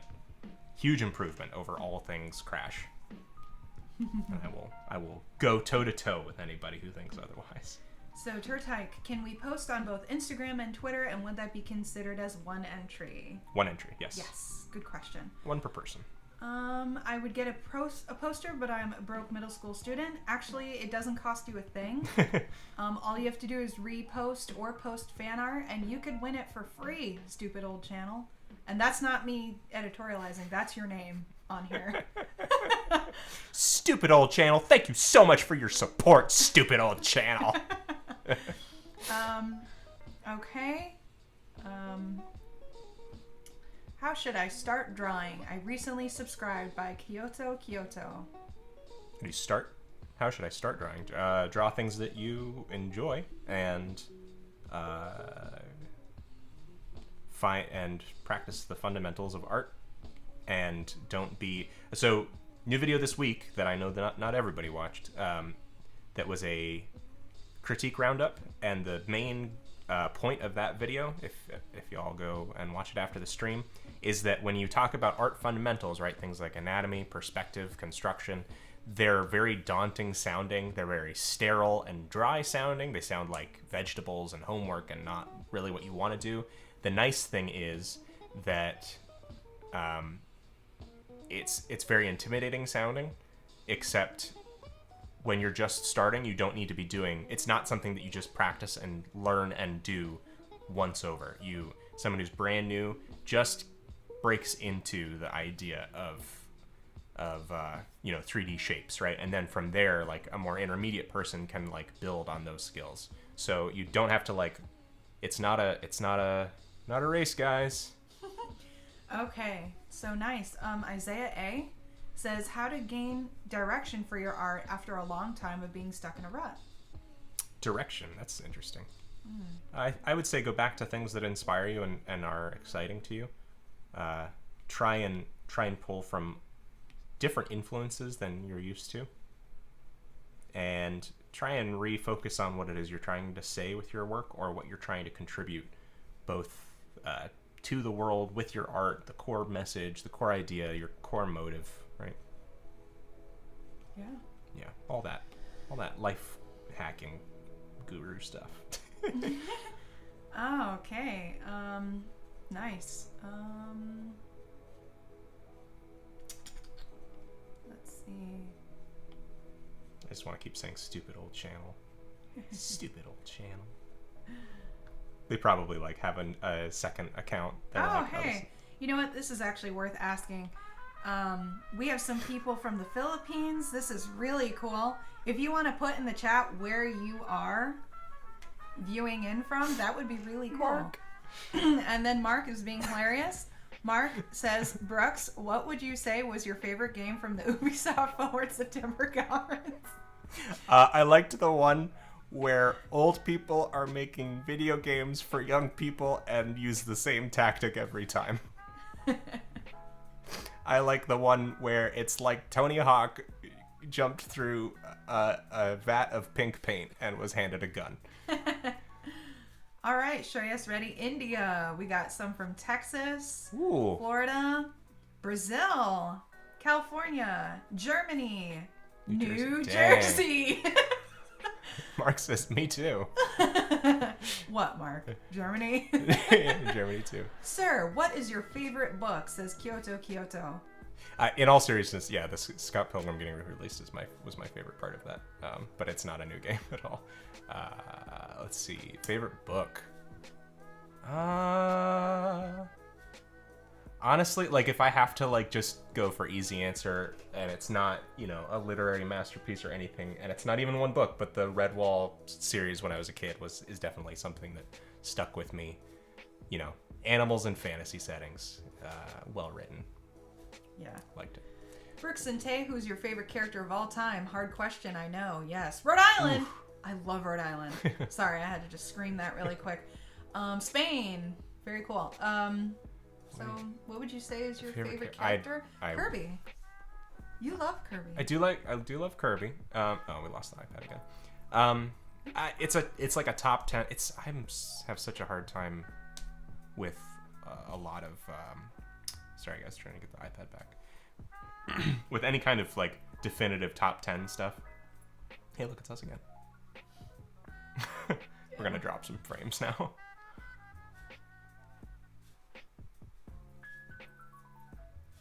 Uh-oh, it froze over there. Okay, there we go.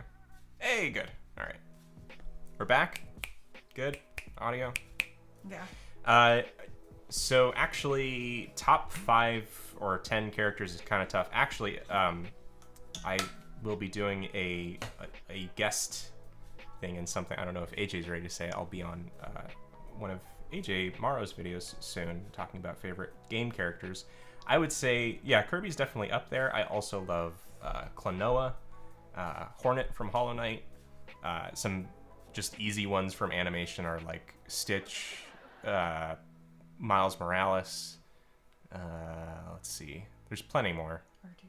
Judy Hopps, Yoda. Lots of them. True. Yeah. Okay. Okay, from Demon Heart 13. Hey, Brooks, what do you do when you love drawing, but you don't have any message to send out to the world? I took an art class where many presenters had meanings about. I'm guessing the rest of that sentence is their art. That is meanings about. Oh, yeah. They probably ran out of characters. Honestly, yeah, that's completely fine. And I think it's still about doing what you enjoy, right? But the nice thing is that if you're a person, which there are plenty, who just enjoys making things and doesn't matter what it is, you will make a great and valuable employee or collaborator or help for other big projects, because, you know, there's only one person coming in, or not one person, but a much smaller team coming up with the ideas than are doing the execution on big projects. So you're in a good spot. And eventually you might find something that you really want to say with your work, but it's not a race. That's nice. Thanks. Okay. So, have you ever done inking traditionally? If so, do you enjoy it? From Sorter. I didn't enjoy it. If I was going to... Yeah. I've tried a little bit. I'm not great with it. But it's an interesting thing to do. I obviously have been doing acrylic painting recently, which has been really fun, and it's unlocking some things mentally for me. But other analog means of doing things, I used to ink comics and stuff, and it's just a tough... It just doesn't work into what I'm hoping to accomplish very easily. So, might revisit it in the future. This unprofessional ad says, Brooks, can you draw stupid old channel? You're watching a stupid old channel. Tay, do you read Rick Riordan? That name is so familiar. Never heard of that. I can't think of what they've written, but that name is really familiar. Maybe if you list a couple books, I might know what you're talking about. But that will tell you no. I don't read Rick Riordan. Short answer's no. But I feel like I've looked at that name enough to be interested in whatever books they've done. So just, in the chat, list a few or whatever. Hi, I'm AJ and I'm a drawaholic. Hey, yep. Lucy Welcome. Towers, thank you so much. Thank you for all your wonderful advice over the years. My BF introduced me to this channel, and we always get inspired watching your vids. Oh, awesome. Drawing along from Australia. Thank you so much, Lucy. Snaps for Lucy Towers. We're snapping now. That's a new thing. Just came up with it. Oh, Thank you so much. Really appreciate that. Fabulous. Ooh, it's 10 Australian dollars. I don't even know what that is. That's actually 500 American dollars. So AMFC channel says, Hi Brooks, may I ask something? Do you have any tips on making character design more appealing? Thanks, Heart.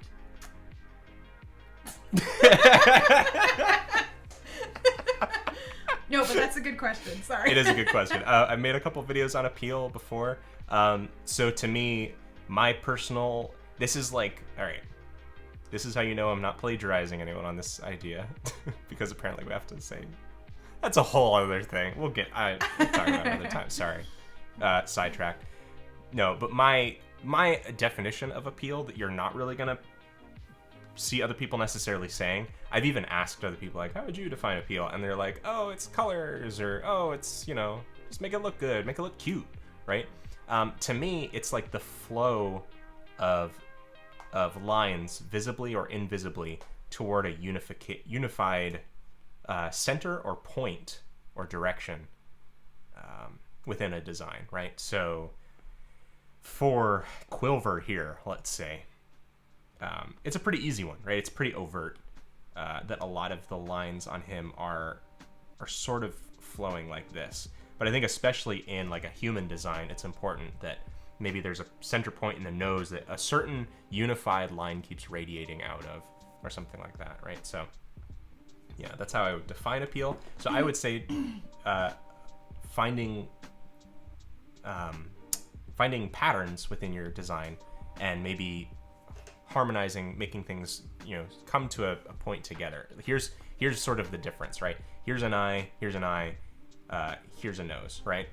That's sort of static looking. But if you did something like this, where the nose and the eyes all kind of have this shared line that's coming, this is a very rudimentary version of this concept, right? But these lines are sort of matching up, and they're creating this shape, and so the next, those cheek lines are the connection between those two, and you sort of keep repeating symbols and ideas as you go. And this is an ugly face as far as I'm concerned, but it's a more appealing one than that one, say in basic terms, right? Hopefully that answers that about appeal. Sorry. No, that's a great question. And then, okay, wow. I mentioned plagiarism, and so then there's going to be... I looked down once, and then there's like 500 comments. It's incredible. You guys are awesome. Thank you so much. Okay, I know. I'm coming. Sorry. All right. AJ Morrow. Sorry, I'm losing my voice. Yep. Tay, did you ever get tired of Brooks dragging you to the movie theater to rewatch Into the Spider-Verse? No, never. Because we were dragging each other in, because that movie is amazing. I never get sick of it, and I love it as much as he does. It is incredible. Yeah. So, did you ever participate in Inktober? Shreyas Reddy. I tried and I didn't, and now I'm definitely not going to. And there it is. Okay. Oh, Percy Jackson. Oh. That's why that name is familiar. No. I gotta tell you, I'm not... This goes along with my personality. I'm basically like an 85-year-old grandmother inside. I get really stiff about things that are popular. I'm like, ew, no, I'm not gonna read it because it's popular. That's just me. So no, I never read those books because to me it was like, oh, they're popular. Let's I don't wanna unpack read that, them. Tay. What in your childhood? I only just recently read The Hunger Games, and now I'm kicking myself that I didn't read it sooner because it's awesome. So there you go. That's me. Sorry, you're gonna have to hear me clearing my throat. The grandmother's trying to come out. Okay. Okay. So I'm going to mess up this name, and please, I apologize. Abhirut Meherishi says, Brooks suggests a workflow to plan out graphic novels and also how to do character bios and turnarounds for streamlining word novels. That is a huge question, so you take that as you will. It's a big boy of a question. I would go back to consider the idea of Post-it notes, either virtual or physical, right? Where you break things down into very simple concepts. You start with this is what my story is and about, and then from there you go, well, this is what I want to accomplish in each chapter, and from there you break down, what happens on each page of those chapters, right? It's hard to really do that in earnest, and you'll find yourself going back and forth between start to finish, point A to B, just writing through, versus just straight up planning. I don't think anyone has truly ever planned perfectly and then they just follow the plan and nothing ever changes. But I think that's the best way to not overwhelm yourself and not to have the ideas and the story and the action kind of do this very meandering thing where it's what is this even about anymore? All right. Nice. Okay, so... Oh, whoa. This always happens. I scroll down a little and it just flies me all the way down. Let's lightning round to get caught up. Yeah, okay. Lightning round. That face... blah blah blah. Gas. Mouse gas. Guard. I have the Mouse Guard book, but we haven't played the RPG. But that sounds like fun. Oh, that sounds like a lot of fun. Yeah. Suppress the Grandma. Bill Boy Broccoli, thank you so much for bringing that back. Suppress the Grandma, yes, I'm trying. Awesome live session. Thank you, Kyoto. What's your opinion of drawing using bases? It's good to use bases long term, storms away? I would say even like whether you are the one making them or someone else is, I would say no in either direction. Only from the standpoint of obviously the pain point that you're addressing there is did you is it hard to draw the same thing over and over again? That's an immediate pain point that a lot of people deal with. But to say like, oh, I'm just going to use one specific pose or drawing or base, then you're kind of stopping yourself from going through the painful process of actually getting consistent with those things. But then there's the other aspect of it. If you're just using someone else's, then you're not really like figuring those things out or improving those things, whatever. Obviously, it's a good thing to try and trace and understand the shapes pulling from someone else's idea. But if you're only using that going forward, I think you're kind of inhibiting yourself from improving using a base. Okay. So, hi Brooks, since Lightbox Expo is this weekend, what panels are you most excited to absorb? From Lockotter. Nick's all the time. Nick is doing a character design-a-thon with John Lauren and Claire Hummel, and it's going to be cool. It's tomorrow afternoon. He's doing something later. He's got a new book out. Okay. Hello Brooks from Drawn Out Beats. I was somewhat confused on your video about creating art that brings an audience. Do you think you can clarify on the major points I should focus on if that is one of my goals? Thanks. Kind of confused, actually. Okay, so let's bye to everyone leaving, by the way. Sorry. Oh yeah, bye to everyone leaving. Thanks for stopping by. Thank you so much for stopping in. We're so glad you came. So Stephen Clark, what are your thoughts on using 3D mannequins like in Clip Studio Paint for human shaped characters? It's definitely a time saver. It's one of those things where it's like, oh, that's a good way to get things done quicker, right? But I don't know if it's necessarily something where you should only use those. It's like it's a shortcut. Any shortcut is going to be saving some time now, but not doing the full work. So if you're just trying to pump out like comic pages in a short amount of time, great. But to actually learn and study, I think you should be doing a little bit more analog of a process of studying from images or real life or something like that. All right. Demon Heart 13, yay. It's Friday today. I finally had extra cash to buy your book. Hey! I'm downloading it now. We'll read after the live is done. Thank you so much. Thank you so much. And thank you all so much again for being such a warm, loving, caring audience toward me. I was very scared to come on board. I was like, uh-oh, they're going to think I'm encroaching, being real rude. But you guys gave me such a warm welcome. It was just thrilling. So thank you. Anyone out there has bought the book and read it up or read even a little bit already, I would love to hear anyone out there who might have purchased it already. I see some names that definitely have.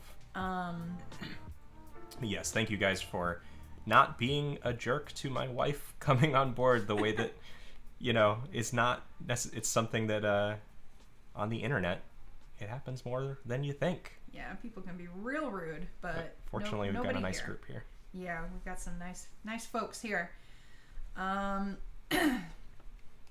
I think we're a little backed up. Okay. Some comments are... No, I mean like it's slow coming in maybe. Oh, that's fine. Yeah. Is this a completely different one I should be? That is actually. Oh, yikes. So I should also be keeping track of that one? Yeah, a little bit. Oh, shoot. Drawn Out Beats. Thank you so much. On your video for art that brings an audience, I got someone confused on the actionable steps I can take. Okay. Oh, actionable steps. Yeah. So, because the idea is to build an audience, right? So, I think starting with think about what value you're bringing to people who would follow you, right? So if I do a quick sketch or something, this drawing of Quilver, what is the value of this drawing of Quilver? Well, I have introduced you, the audience, to both my process in creating these characters. I've told you about the story of these characters. So when you just see this random character, there's a little bit of baggage that comes to it, right? But if you're just seeing it for the first time, it's like, oh, it's a cool character design, right? So what reason are people going to follow you? Is it because they think it's beautiful? Is it because of the aesthetic that you're giving them? Is it because it's funny, right? Are you making a funny, like comic or set of ideas, right? Where it's like, as soon as they see your work come up in their feed, they laugh, or it's a simple value transaction where they're like, okay, cool. Or is it the kind of thing where it's based on, people like watching your process, or you have something insightful to say, or you're giving them sort of a sense of tranquility, right? Find like a feeling or something that the person following you will gain by following you. Because here's the thing, is that when you put stuff online, it's not about you. It might look like everything is about fame and getting famous and hyping and the clout of a person, but when we follow people, unless there's someone that's very close to us that we know in real life, which is a sort of a different version of a value proposition, right? They're doing it because they get something from it. So what are you offering to people? And there's some core emotions that you can chase based on where your strengths are. Nice. Well done. Wife. Thank you. I think you paved the way for Tay with that excellent avatar for her. That is super adorable.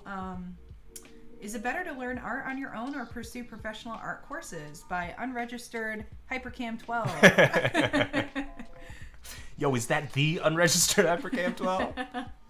I think it's helpful to get some feedback, and obviously I'll plug my course, which is Learn Character Design. It's 18 hours you can learn on your own. It all depends on what your own method of and means of learning is and what is available to you. But either way, putting your art next to better work or a better understanding, right, is going to be a great way to get moving forward. Hi there in the Twitch chat. Sorry, we had like so much happening in the YouTube chat, but we love you in the Twitch chat too. Home Resonance. Yeah. Sorry. No, it's all good. Yeah, we're talking about the music. The music is, again, the YouTuber background music playlist on Spotify, because I am terrified of YouTube flagging anything for copyright infringement today. So we're not going with our normal Twitch playlist of music. Okay. From Very Jerry 2000, I'm trying.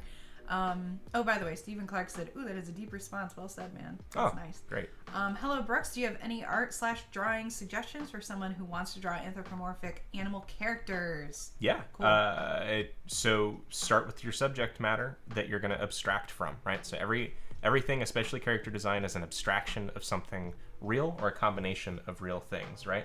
So when you have like, say, a squirrel or porcupine character like Clover here, you start with figuring out what is the skeleton of those things, what are like the textures, what are they made up of, what are the materials, right? With quills, it's different than fur, right? So start with that subject matter, and you'll find just through studying and then trying to replicate and put your own twist on things, you'll find like your style, right? You can't help but draw the way that you do. So that's a means of doing that. And then, of course, anthropomorphization is just giving human qualities to those things. So you're kind of already innately in that process, unless you are doing like the strictest wildlife photography. You're gonna do something that ends up being, human-esque in what you're doing. So. Oh, yay. I nailed your name. Abhirut Meharishi. Yay. Okay, awesome. Well done. Did you ever make art for a game? If yes, which one? Shreyas ready. I wish I had a better answer, but here is the thing with the industry. So many times you sign these contracts that say don't talk about this until it's out, and then you work on it for a long time, and then it never comes out. So yes, I have, and no, I can't talk about it. Yeah, but a lot of times a lot of them are like indie games and stuff where people, maybe they just kind of lost their way, lost their funding, lost their drive, or whatever problem happened. But legally, I will not talk about those. Nice. Okay, David L. Hi, both. I find myself divided between producing work in two different styles, one simplistic and one which showcases my abilities more. Do you have any tips when deciding how to proceed with work? It's a good question. I would say the short answer, you do not have to choose. Like, I was going to be sarcastic and be like, choose right now, which one? But you don't. Whatever vibe you're kind of going for, art and art style is a means to an end, right? So kind of that whole idea we were talking about with audience and what you're trying to have people feel, or what value your art brings, right, is that's going to trickle down in style. So maybe you're trying to make more tranquil things or more funny things or more action-packed things, and that's going to influence how you do that. Nice. I think that works. Yeah. Dennis Bingham, press F to pay respects for all the fallen indie games that never got released. It's so true. And even bigger stuff, too. All right, so from the Twitch chat, my girlfriend and I have been following the channel for a while now. Finding this channel is easily the best thing to happen to our artistic life. What? In the near future, we plan on making use of the video critiques. Keep up the great work. Oh, thank you. Thank you, Art School Trash. You're not trash. You're awesome. Thank you, Art School Trash. That's some real Art School trash. Oh, no, the apps are coming through. Hey, Drawn Out Beats. Hey, thank you thanks so for the super much.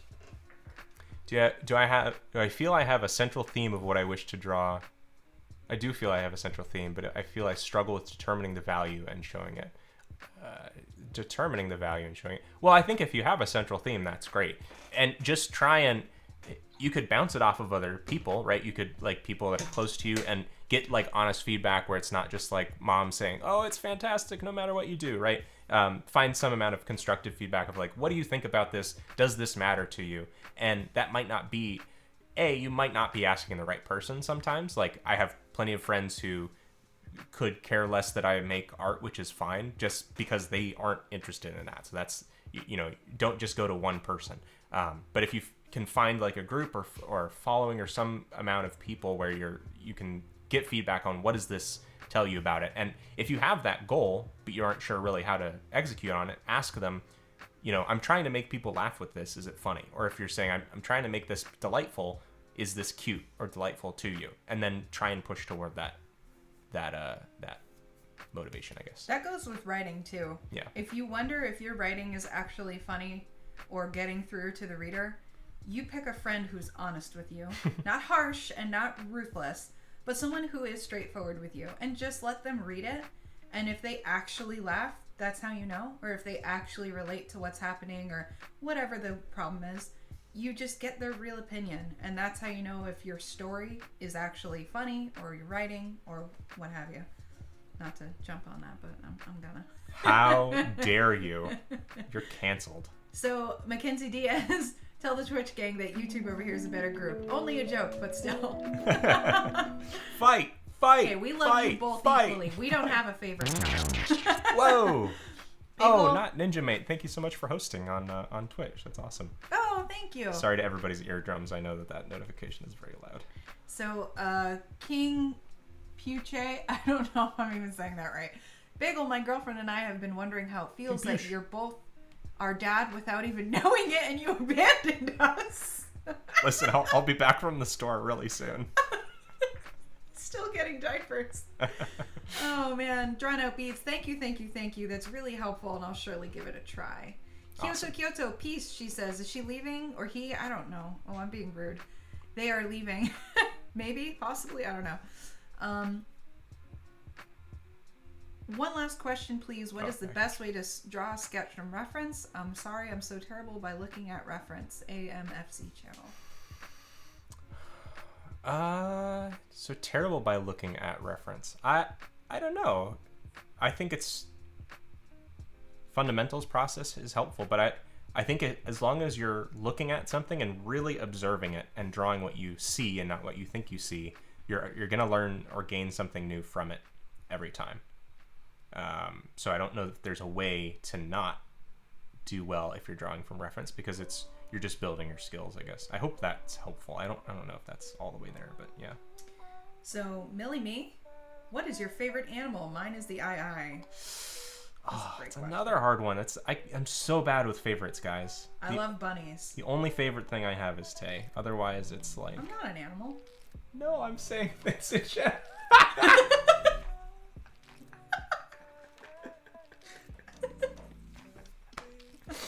Oh gosh, we're halting things an hour early. Sorry. I gotta go. Cow and Tanuki is such a good answer from Twitch. Cow and Tanuki. That's fantastic. Any tips for beginners in art? Well, okay, sorry. Favorite animals? Again, I gotta go like some top fives. I love pangolins. Mamangas, like the little Japanese dwarf flying squirrels, are pretty amazing. Any dog is good. And Umph Guy is leaving. Gotta bounce to do work. Bye, Love Umph the Guy. stream. We'll definitely try to make the next one. Thanks for joining, Umph Guy.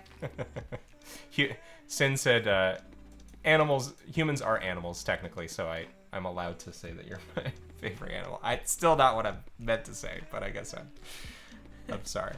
I can be a wolf sometimes. I can be a fuzzy bunny other times. I just meant I have a hard time finding, what's your favorite movie? What's your favorite character? What's your favorite animal? It's like, but there's so many. Why do I have to choose? Why do I have to rank? Having just one is a travesty. Yeah. Okay. What do you think of games which have a cartoon art style like Cuphead? Many people are against them. Shreyas ready. Those people are wrong. They're wrong. And that's the end. Yeah. Obviously, I'm sitting here drawing cartoons, and it would be so hypocritical and strange for me to not like them. So yes, love them. David L., what is a style besides your own that you would love to draw in? You would love to draw in if you'd come up with it. If I'd come up with it, I don't know. I don't know if that's like medium or style necessarily. There's plenty that I love the look of, but it may just not be feasible, I guess, or I've just not followed. I think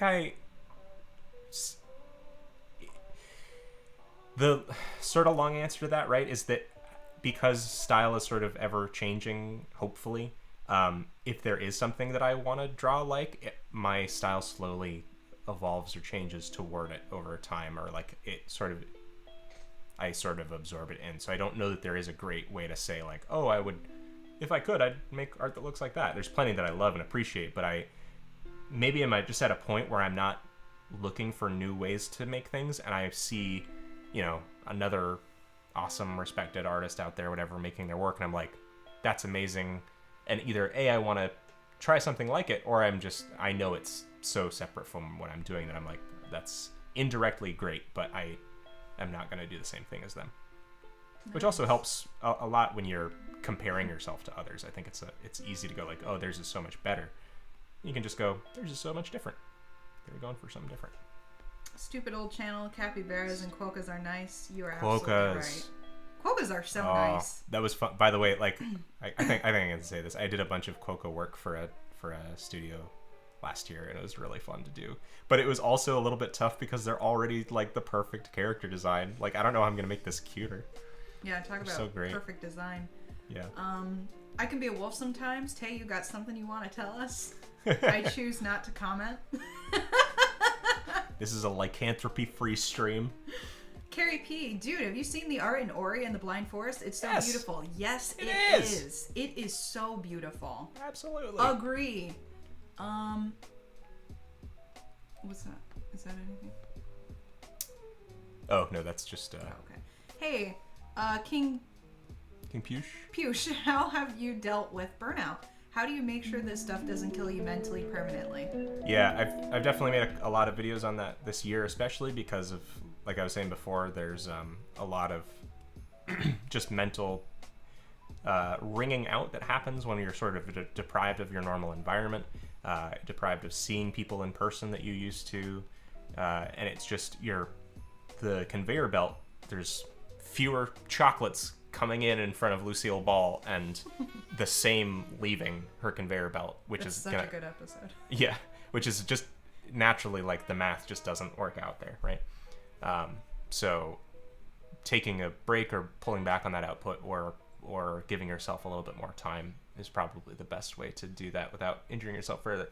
Not Ninja Mate is hosting us, and I've avoided I've not made it to their question a couple times. They were asking about beginner art. So just drawing what you like is a big part of that, and also if you can practice art fundamentals to improve and study art that you like and work that you like, and find a... Why is this Christmas music? Find some way to, like, boil down or pull on a reason why you want to be making work. And that can always change, but it's nice to have a good motivator. So thank you, Not Ninja, by the way. Nice. Okay. Demon Heart 13, I've got to go to work now. Bye, guys. Bye. Bye, Demon Heart. Thanks for stopping in. Thanks for supporting the Tay-book. Appreciate that a lot. Yeah, thank you so much for that. Really appreciate that. Aaron Hilliker, this channel has been such an inspiration to me, really helping me out when I feel stuck in a rut with my art, so thank you. Yay! Thank you for viewing. Look how big his leg is. It's way too big. Wrong. Yes. Yep. Okay, I'm not going to get it out.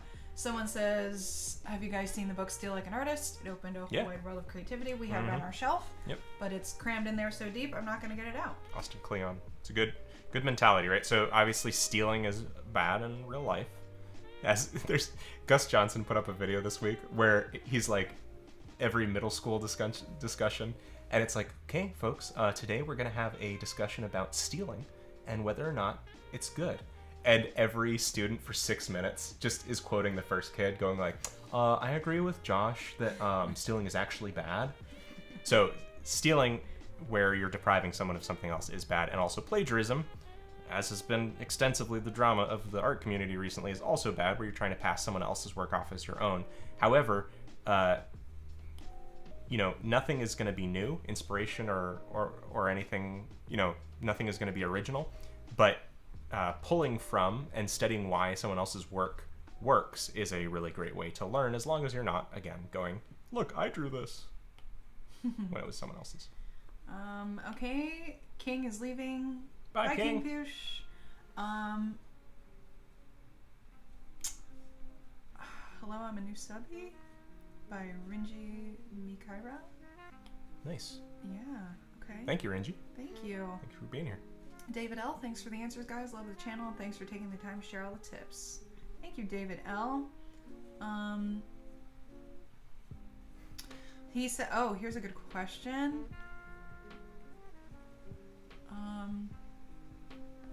Oh, I lost it. Ah, here it is. Rinji Mikaira, how do you get so much motivation? I hit art block every day. So do we. So do I. Yep. Yeah. Quilver is eating bagels from a bowl. Outrageous! So I just realized that he should be angrily eating, but also that face that animals will have when they like they're falling asleep eating, or they're just like. Dennis Bingham, Tay confirmed 80-year-old grandma hipster was Yeah! into I Love Lucy before it was popular. You got that right. Before I Love it was Lucy popular. is so funny, and I love that show. You've had it. It's on Hulu, and she's had it on for a bit. I watched it like when I was a kid, and I just thought I had never really seen like a really funny female, like so genuinely hilarious, and she's just amazing. I love her. Yep. And also, I have always felt that Amy Poehler should like do a movie, like be starring her somewhere in a movie. Like that'd be interesting. They have such a similar comedic energy. Anyways. Yeah. Plus, we did the Paramount Studio tour, and we see how much of like Star Trek and Paramount in general is indebted to Lucille Ball and her funding of Star Trek and all that stuff. So yeah, she is amazing. Big piece of history. Okay. Hi, love you guys. Hey, Fab. Hi, Fab. We love you too. Hey. Tell him to go watch Fab's makeup videos. Yeah, Fab has got, for any ladies out there who might want some makeup tips, Fab has a great makeup tips YouTube channel. Fabrielle Brooks. She's in the chat. Just look her up. Brooks has feelings / about a certain book that may not happen now. Plagiarism is bad. You can find out in my book, Thinktober, why that is. Sinwood Worth. You're making us crack up. Okay, Gun Gryphon. I got into the habit of pen sketching on grid paper, and now I have a hard time working on larger canvases. Do you have trouble changing canvas sizes? Yeah, because you get comfortable doing that, and it might be, if you're working on grid paper, I'm assuming that you're working very like small, like this, where you're moving really small. And again, that kind of goes back to something we talked about earlier, which is if you're drawing not just with your wrist, but your whole arm. If all of your the motion of the mirroring of the camera. If all of your drawing motion starts in your elbow, or I'm sorry, your shoulder, the other part, the part up from the elbow, the talking, you can get a much bigger range of motion and more control, and just a little bit bigger. Prescott Doll, dropping by to tell you thanks for the quality content and helping me find passion projects when designs get to be too perfection oriented while drawing allows room for imperfections. Oh, yay. Nice. 312 Phoenix 49, how do you draw hair? I know that you should draw hair with shapes and not individual lines, but I can't seem to draw hair well. I would say find some reference photos then of hairstyles that you do like, and maybe some kind of like crazy wacky ones like that are really like done up, you know, they went to a salon, or like there's been hours put into the style or something, right? And you can trace over them, but instead of tracing the individual lines, try and find those simple the overall silhouette and shapes of them. Nice. Yeah. Just wondering about the illustrations in the corner. Who drew them? They are nice. Alice L. Jones. I drew them. They're sketches for people who subscribe over on Twitch. You guys are so awesome. You're my biggest inspirations. Hope to see more of your greatness, Velociraptor. Thank you. Favriel Teas Bay. Well, Fav is Bay. So there you go. Storm's Way. Gotchas are base, but as Brooke said, using baseline term is not that good. What pen are you using, Vex? This is Tara's Oval Sketch. There's a bunch of different techniques. Okay, let's see. AJ Morrow, which version of Tay are you? Original or 2.0? I'm 2.0 because I did my hair and put on makeup today. You don't want to see 1.0. We actually, that was a very introspective conversation we had of like, if you looked back on your life, what version of yourself are you, that we had with friends recently. Oh, yeah. And I was like, oh, it's deep. Yeah. I think I'm 6. I think I'm Brooke 6. The one with 3 cameras. Unregistered Hypercam 12. Bye. Bye. Oh no, Carrie P, I have to go now. Bye. Bye, pokes. So long. Okay. There's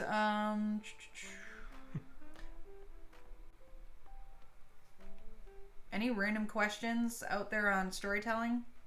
Give this guy a voice break. No, my voice is fine. What are you talking about? Clearly, I just communicated what I had to say about drawing with your whole arm very efficiently. Hey, 40 Bestia Creative. Hey, greetings from Germany. Just saw you are streaming. Want to say that I always watch your videos and it helped me a lot to stay motivated at drawing and writing stories. Thank you so much. Thank you so much, guys. Thanks for watching the videos. I know that the YouTube stuff is very different, and I am not always I'm not chasing the trends or the ways that people get a lot of views, so the views are low, but if you guys tune in, it's a big help. And also, again, going back to plugging that newsletter sign up, you get a free ebook, and you also get notified when there's new videos via email, when YouTube isn't necessarily as good at telling you that there's new videos from me, so, or Tay. Doug Lieberman, have you ever done writing for a video game? I assume that question is for me. No. I have not, but it would be fun. And writing for a video game storyline is actually very different than writing from a book. Actually, one of my favorite storytelling, like, he breaks down storytelling amazing, is Brian McDonald. I don't know if anyone has heard of the book Invisible Ink, but it is absolutely genius. And if you're interested in writing tips, a book that I suggest about writing and storytelling is Invisible Ink. Brian McDonald talks about Christmas music. I actually follow him on Instagram, and I was asking if I could interview him and ask some questions, because he helped with the storytelling team over at Sony Interactive. And something that he said was, don't confuse storytelling between video games and stories, because they're two very different things. Storytelling for games is basically like shorthand storytelling, whereas storytelling for a book, for a story, is the meat, the good stuff. And having a lot of world building and a lot of characters and stuff does not equal good storytelling, and I completely agree with him on that. So that's the 2 cents from me from Brian. Lore is not narrative. Yeah, lore is not plot. Lore is not narrative, exactly. Yeah. Thank you for that question. Okay. Fav, I'd like to hear more about sleepy, cute, hungry characters I strongly identify.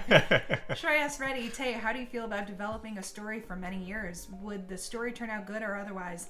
That's a good thing. Actually, writers that take their time with stories tend to come out on top with their stories. Writers that are quick and have to go to the cutting, threshing floor really quickly with their stories, they tend to have worse stories. I'm sure you can think of many authors that have done that. I can think of a few. Actually, Suzanne Collins, unfortunately, her last book was rushed because it was just a demand book. And while I still, thought it was good, it was not one of the better ones in the series of the Hunger Games. And she kind of admits that herself. You talking Mockingjay or that new one with the snakes? No, not that one. Mockingjay. But there are a few authors where you can tell when the book is rushed and, they kind of had to get it out fast. And that's sort of the sad part of traditional publishing. When you get famous, quote unquote, and your book is really popular, people want it. They want it fast, and you have to meet a deadline. And sometimes story, is sacrificed. So take your time. Your story is out there when you're ready for it to be out there. No one is asking or going crazy, so take your time with your story. Yeah, that's great. And as you write, you'll probably get better, and you can go back and revise things, and don't feel bad about needing to do that, or it's a good thing to be able to fix and refine. Exactly. Wow. Okay, lots of questions. Very cool. Dennis Bingham, Tay, when I try writing short stories, I end up with one scene taking 5 pages, and I don't know how to break out of that. How do I learn brevity? That is a really good question. That is something I struggle with too, because you love what you're writing and you're very into the thing that you're writing, and before you know it, a short story turns into a novel. But actually, short stories is a perfect practice for writing bigger stories. So when you're writing a scene and one scene takes up 5 pages and another takes up 1 sentence or whatever, you have to step away from it. Give it time is what I always like to do. And then go back, and the obvious imbalances become very clear. Another thing that I saw suggested that I'm going to start implementing myself, that I would suggest to you guys, is color code your storyline. So color code where a character comes in, make that character green, see how much of that character takes over the writing, and then color code a plot scene, color code another character, and then you actually visually start to see where the imbalance is. If there's too much color here and not enough there, then it becomes more obvious that there's a story imbalance. I just read that somewhere. I'm going to try it myself. Nice. Hopefully it works for you guys. It sounds cool to me. Okay. Really great question. Rinji Mikaira, how would you storytell in an animated kind of thing? I have this idea, but I don't know how to convert it into a world that most people understand. I feel like that's more for you, because I don't know how to do that. I think with animated projects, the smaller the better. And if you can start with something small, you can see how long it takes and adjust accordingly. The thing, unfortunately, with animation is that generally, it's done with large teams of people and not just one. There's exceptions. Worthy Kids is doing great with Big Top Burger right now, and that's there's ways to do that. But in general, large animated projects are big team things. So if you can tell a story that's very simple, there's a sort of scope, right, where you can write 20 pages and 1,000 elephants can fight 1,000 octopuses in space, and you just write that, right? But as soon as you have to draw that, it's its own thing. As soon as you have to animate that, you're adding scope onto it a ton. So start as small as you can with an animated project and build your way up from there. The whole idea of a minimum viable project is something I've talked about before. On my channel, and if you search that, you'll find a Jake Parker video also about that, which is kind of funny. And I forget which in the timeline happened where, but I do feel like I don't want to get into the drama of whether or not he's stolen from me. We'll just say that you go ahead and watch my video about that. We're all over the place today. Take another question. Stupid old channel is leaving. Well, bye, need Stupid old channel. Take care. Bye. Take care. Drawn out beats. Okay. For game writing, how to write characters that are different from yourself and deliver good dialogue in a comic. That's Isaiah A. Base them off of somebody else that you know who's very different from you in real life. Definitely. And think about what, if there's an old relative that you have that you just can't stand, think from their perspective. What makes them tick? Why don't they like you? Or what makes it? That's a whole blog post that I had. Yeah. Yeah. Drawn out beats. Is it possible to have a story go on forever and not feel repetitive, such as a daily, weekly webcomic? If not, what can be done to sustain it for a long time? That is totally you. I think in that case, it's when it's character driven, you have a lot of you can allow that to happen, but understand that you're going to have people like kind of coming in and out, because characters in general, it's hard to tell really long drawn out stories with them unless they're very sort of static, right? Because characters go through changes and arcs, they learn lessons, and you throw that balance in there. But if it's a story, you're trying to reach some kind of conclusion in general. But if you have characters, if the story is character based, then you're like, oh, okay, well, we're following this character for a while, now we're following this one, or like the differences between them kind of keep coming up. You can have shows that go on, that are comedies that go on for a really long time.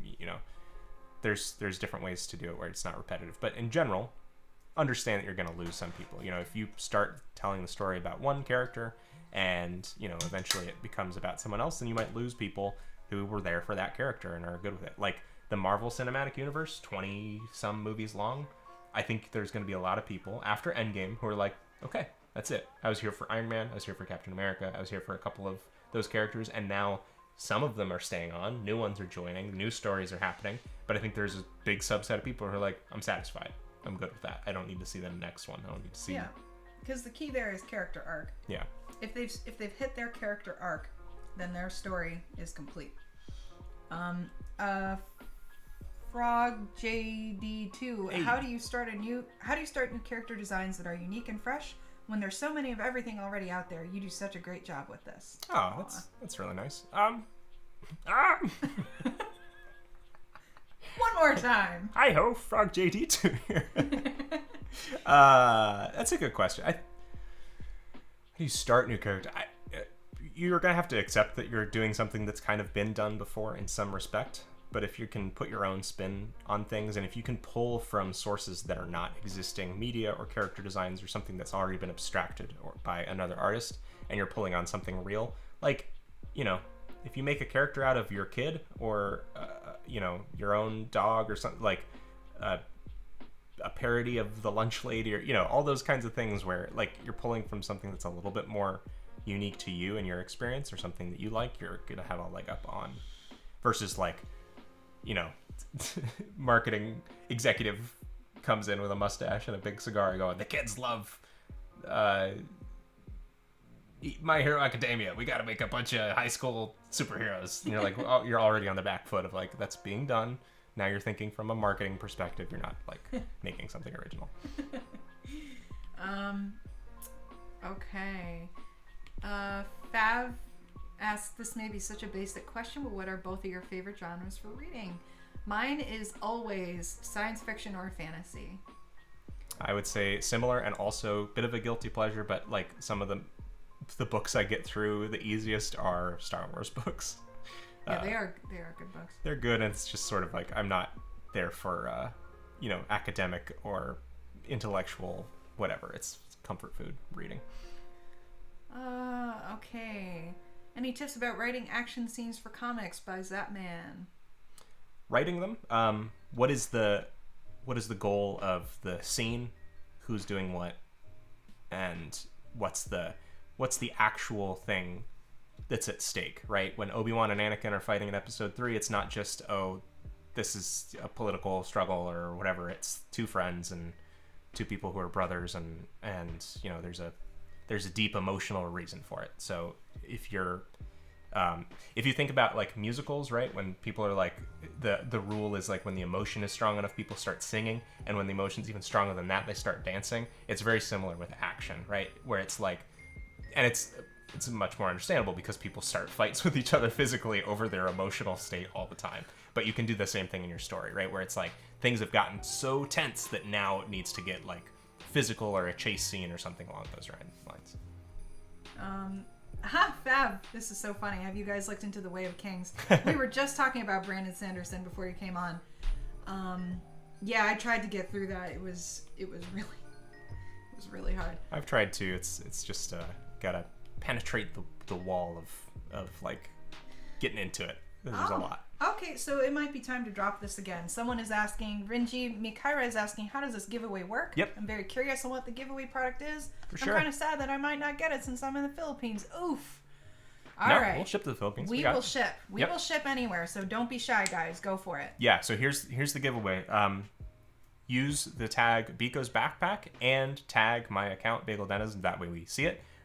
In new or existing fan art of either the Stormfellers characters or any characters. Really, it's the basis of me doing this is a thank you for people who have already done fan art. I'm not interested in doing a contest where you need to make art just to get into it, right? But if you want to, that's a way to do it.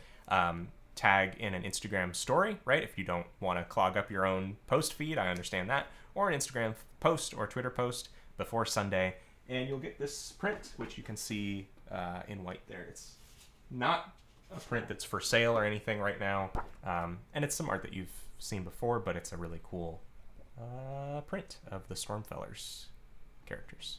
Boop, boop, boop. All right, that's that. Yeah, and we will repost your story feature into our feed on Instagram as well. Yeah. Shout out for you.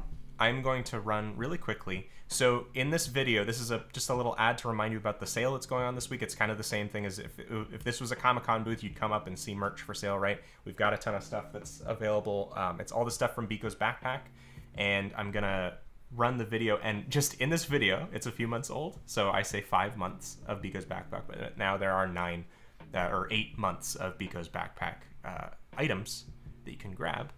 So let me just throw this your way. At the beginning of this year, I started a monthly delivery of new original art pieces that show up in your mailbox called Biko's Backpack. This has enabled me to make more original work and to focus more time on creating original stories. The best way to get the items in Biko's Backpack is still as a whole, but I promised that you'd be able to get any individual items you had your eye on at conventions.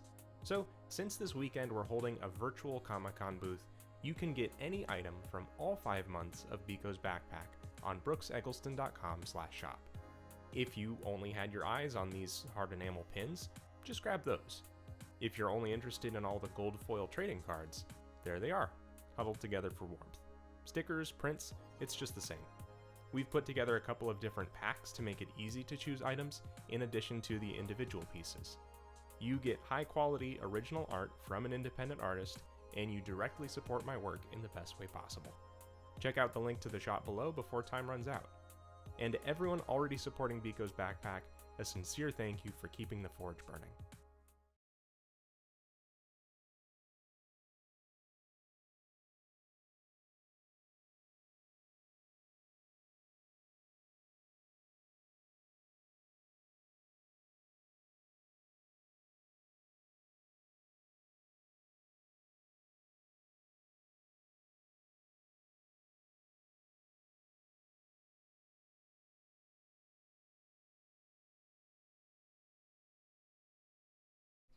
All right, sorry. Hopefully it wasn't black screen for too long there. Oh, it's not over. We still got another half hour to go. Let's see. Okay, we're back. Dennis Bingham, love those stickers. That's so nice of you, man. All right, something happened. We're back. Hopefully that works. Anybody on? I heard someone character done. Narrative is static character. Yeah, Azure. I think that's a good question, right? When a character, what's that? Azure Phoenix 999. When a character's arc is done, quote unquote, Can they continue to exist in the narrative as a static character? You want to be careful with that. Every character has purpose. Think about like a work bag, like a toolkit, right? You got your hammer, your wrench, your skill saw, whatever. You use everything for a particular purpose to build an item, and when that thing is done, you sort of put it back in the bag. That's sort of the idea with storytelling. I hate to sound so straightforward, but characters need a purpose in your story. They can't just exist to be there. Their story baggage when that happens. But it can be a very small thing. They don't have to be a major player in the story. They can be something very small, very much on the side. But after the character arc, yes, yeah, they can still exist, but they still have to have purpose to the main storyline. Are they a support character to the character's main oh gosh, my brain is frying. I'll give you a break real quick. Shreyas, I see your comment, and folks, you don't have to like repost questions or anything. We see everything. we do see stuff. I know that that my latest minimum viable project video is newer than Jake's, but there's an older one. I don't want to get into all of it. Cup of Joe, 200 bits. Thank you so much, man. But appreciate anyway. that. Yeah. Anyway, back to the character arc thing. Yes, they can, as long as they are still supportive of the main plot. Every character has to have their own arc, and after they've reached it, typically they might reach it around the same time as the other characters. It depends on your own story. But they can't just sit around and do nothing afterward. They can't be static. They have to have a purpose still afterward. So that's my summed up answer. Bye, I need to go, but Brooks, you are one of my favorite YouTubers. Can't wait to watch Sunday stream. Thanks, Millie Me. Thanks for stopping by. That's awesome. Thank you so much. And yeah, just a reminder, guys, we're going to be streaming for another about a half hour or so, but do definitely come back, especially if you're watching this like later, you missed this one or weren't around much, or the timing is better for Sunday. Sunday night at 6 p.m. Eastern to 9 p.m. Eastern, we're going to be streaming again. We'll keep going, and who knows what we're doing. We might keep drawing this Quilver. We might do something else. We'll figure things out. Sure, yes, ready. I've been here for 2 hours now. My mother is calling me for dinner because it's 9 p.m. in India, so bye. Thanks a lot. Oh, man. Thank you. Go eat dinner. Absolutely. And I hope it's curry, because that's like one of my favorite meals in the world. Yeah. We are a frequent Indian diner. Yeah. So, Ren Crispy. So I worked hard to complete an illustration, then after finishing, I feel like not drawing for a whole month. Is this normal? Sure. Yeah, that's everyone draws at their own pace and everything. You probably are feeling that way because there's constantly new work online. But remember that a lot of times it's not like everyone is doing daily challenges all the time. There's a lot of very successful artists. Someone who I know who literally their whole output is one picture book a year, which is still a lot of work, but it's not the same as so it depends, and you have to work at your own pace and be able to, if you're worried that you're not posting enough things or something like that, that's its own sort of trap. But you can post in progress stuff and sketches and close-ups and time lapse and stuff like that too. You don't just have to post your one thing, but do take care of yourself and be conscious of how long it takes to recharge. And don't beat yourself up about it, because that'll only make things worse. So, Lio Devon 427, any tips for paneling comics? For paneling, I guess I'd have to hear a little bit more about that, what they necessarily mean about making the panels specifically or laying the panels out. I guess would be different answers. Dan Kuber is following along. Nice. Yeah, thanks for the follows on Twitch, guys. Normally the streams, YouTube is definitely odd about streams, and so outside of big events like this, in general, going forward, the streams are generally Twitch-based, so if you're following there, you'll know when I'm streaming. It's been a little while. Have had a lot of work and had to gauge energy and everything, but in general, our streams are on Twitch when they happen. no set schedule. All right, like planning them out via thumbnails and stuff. Yeah, for sure. I mean, you want to be able to have a goal and basis for each panel and not include just a bunch of extra stuff for no reason. You can do big exposition shots and stuff like that, to establish the world. You don't want things to be claustrophobic, but you also don't want to give yourself so much extra work. Zapman Z, thanks for following. You don't want to give yourself all kinds of extra work that ends up being sort of pointless or showing off or just a way to pad out your process, right? And values, right? The silhouettes, including the text bubbles and stuff, right? When you zoom your comic all the way out, are you able to understand what's happening even from a distance? Are there clear silhouettes, stuff like that? Any other questions? Yeah, Frog JD2. Sneak peek. What do you both have coming up that you can tell us about without giving too much away? Ooh. Let's see. Do you have? Well, I don't think we should. What? Yeah. My book? Yeah. We're not saying anything about that. We have things that we're definitely not saying anything about. Under tight wraps, but big tight wraps. Big projects. Big project that is. Yeah, it's our first collaborative project. Yeah, so we're working on something together that we're definitely not saying anything about. Tay is writing as always, and I think you're always between a couple of different writing projects without specific release plans right now, right? I've got the Crafting Characters book coming very soon that I'm working on, and of course the Stormfellers project, which is also sort of under wraps as to what it is. But it's going to be great coming next year, 2021. And Mark, who's in the chat asking about my favorite Ubisoft event game, is my co-host from the show Character Select we were doing for a while. He's an amazing person, and him and I are working on Shackleton, which is our game starring Jacqueline. His wife is also one of my best friends, and she is an incredible painter. She really is. She is amazing. I'm going to do a shout out to her because she is so talented. Let's see if I can find her up here. Yeah. Yeah. Alyssa Morbido. Check her out on Instagram. At Alyssa Morbido. Yeah. Check out her art. It is amazing. Type it in there, actually. Yeah, That might be the best way to do it. Here. Hold on. Okay. There you go.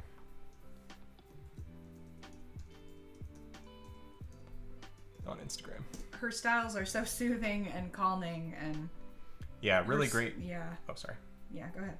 No, just like her sunsets and waves and all this stuff, and she's been doing a recent like single line drawings that are really cool. She does like commission portraits for that. Yeah. Sorry, go ahead. Yeah, you guys make for a powerful team. Oh, thank you, Smokin' Joe. Thanks, Smokin' Joe. You're pretty smoking yourself, man. Thank you. Ooh, can't wait to see more projects. How are you managing to deal with so many projects at once? Neurodiversity. We don't sleep. We just plug ourselves in. Sin Woodworth, my partner and I do collabs together too, just waiting on him to finish school next month. Nice. Aw, yeah. I'm pumped to hear more about that game Shackleton by Cup O' Joe. Cup of Joe. Oh man, he's awesome. Cup of Joe is a great pixel art streamer himself over on Twitch. Yeah, we're working on it, and we've changed our initial Christmas music again. Is it? Oh my goodness, I just can't stand. I don't know why it's. Why is it always? It's really okay. I'm gonna start the thing over. It must just be. That's really funny. So Shackleton, we started over from being a 3D game. We had a bunch of work in for that, and you've seen like in videos, right? Where we go through not just the process of drawing the characters, but also modeling and rigging and animating all of those things. And when you're trying to design 3D environments and stuff like that, it's just it's again that idea of scope, right? Where elephants fighting octopuses easy to write, hard to draw, impossible to animate, right? So it's that same sort of scope, and we realized if we went down to a 2D environment and layout, it really clicked as far as our goals go. Oh, maybe not because people are responding. Yeah, it's still working on YouTube. Okay. Hopefully it's not broken on Twitch. Otherwise, that's not really on our end. That's on the restream. Gotcha. So. Just a crusty bagel sitting near us. Never gonna This is no longer my breakfast. It's reference material. Yeah. So as soon as we changed kind of the scope and the way that we were making the game, just so many things. It's not just that it was easier to, even on Mark's end for programming and stuff. It not only is it easier to make things work in 2 dimensions, but our understanding of what we wanted the game to be became much easier in 2D as well. So it was just a really big click over. So that was sort of the, we never made our Metroid Prime 4 is restarting development kind of thing. So it has been a while since we started on the project, because it's not a race. We don't have any time commitments, but we are excited to show stuff as we have it. We're working toward like a trailer type thing. I'm ADHD and autistic, so the hyperfocus is strong. Sven Woodworth. Yeah. Yeah. Totally. What are your tips for staying focused on a project? I feel like after 10 minutes, my mind is a bouncy ball, says Fab. So relatable. I mean, 10 minutes is not like far off from, I think, what we are able, to me, I try and put a little bit of time in a day towards something. And if it's like a hyper-focused, I'm sitting down, I'm gonna, without distraction, work on this for 45 minutes up to maybe like an hour and a half would be the absolute outer boundary. Otherwise, I don't think you can focus on things too. I don't think as people, especially in the internet age, we can focus for that long. And every time we get distracted, it's even worse. So if you can isolate yourself a little bit, and that's definitely helpful, but also don't push, as though you're gonna work for just an entire day straight on something that's mentally taxing. Oh nice. Man, if Kevin Fagaragan is watching, thanks man. Thanks for your shout out on Twitter. It's great to have you. Alice Stockley, this is the first stream I've ever watched and it's so cool. You guys are the cutest. Yay. Oh, thanks. You're the cutest. Hey, I have a question. Facts. Do you have any advice on posing for characters from streamer Harmon? Cool. I would say make sure to pose, like as far as poses go, aim for overall silhouettes and arcs and motion. You can beef up your posing skills by doing life drawing and studying humans. And just aim for what is the narrative of your pose. What are you trying to say with it, and what could you do to make that clearer in your image? Nice. Okay, so for Tay from Ritter Sport, how do you know if your story isn't overwhelming? 2 ways. 1, you ask someone to read your book, and 2, you ask them if they followed the plot well. That is the only way to tell. Because your story, yes, you're writing it yourself, but it is for your reader. And while, yes, there are a ton of complicated stories out there that are really hard to follow, but they're still great and published, the only thing that people need to know and understand is a plot. They need to follow the plot. So ask someone to read your work and ask someone if they followed your plot concisely from beginning to end. That is how you tell. I like that Tay is spelled T-E-Y. I love it too. I've seen so many ways my name is spelled and I accept them all. I love that all of your fans are one-sided and so sweet. Are one-sided? Richie Mikara. Oh, wow. Okay, huge drop down. I have a story with start and end, but how to do the middle. Yeah, that's, I cover that a little bit in my book, Writing Complete Characters. I talk about the 3-act structure. I talk about character arcs, and I talk about the meaty part of your book, the middle. So that's kind of lengthy to discuss, so I won't get into that. Well, staying focused, sometimes best comedy TV shows. Have you read Dune? Oh, great no, question. You still have to see the trailer for the new movie. I do. I still have to see. Dune is actually one of my brother's favorite books, and he has told me for years, you need to read it, you need to read it, you need to read it. And I do. I need to read it. I have such a back stock of books that I need to read that I'm getting to, so Dune is one of them. What brushes do you use in Procreate from Sean Wasaki? mainly Tara's oval sketch and ink are what I do for a lot of sort of bread and butter things. There are a lot of brushes from Max Ulickney, who also is streaming at some point this weekend.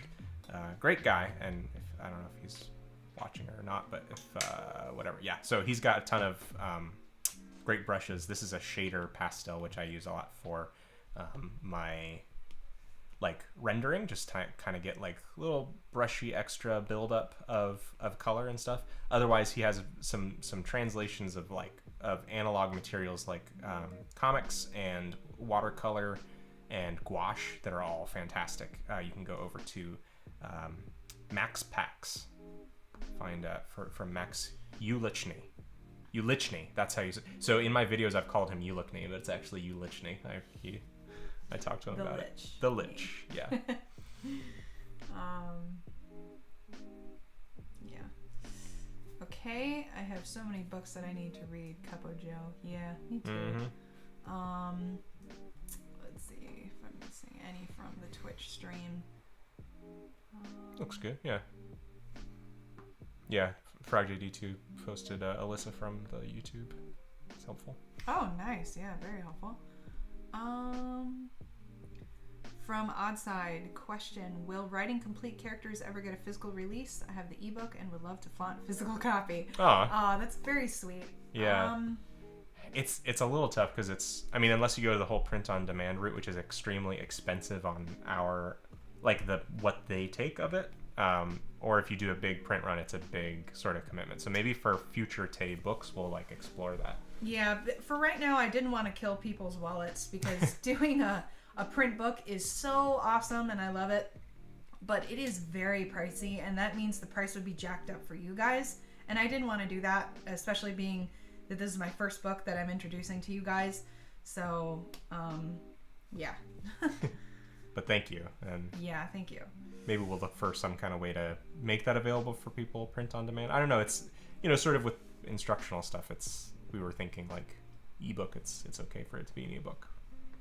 Oh, that's a really nice question from Frog JD2. What's the story that your story, the one that you keep coming back to again and again? I think you mean a story I've written, maybe, hopefully. That is, I do have a favorite book of mine that I've written, and I do always go back to it. And I do have a print version of it. I've written it under a pen name, and published it on a couple different platforms.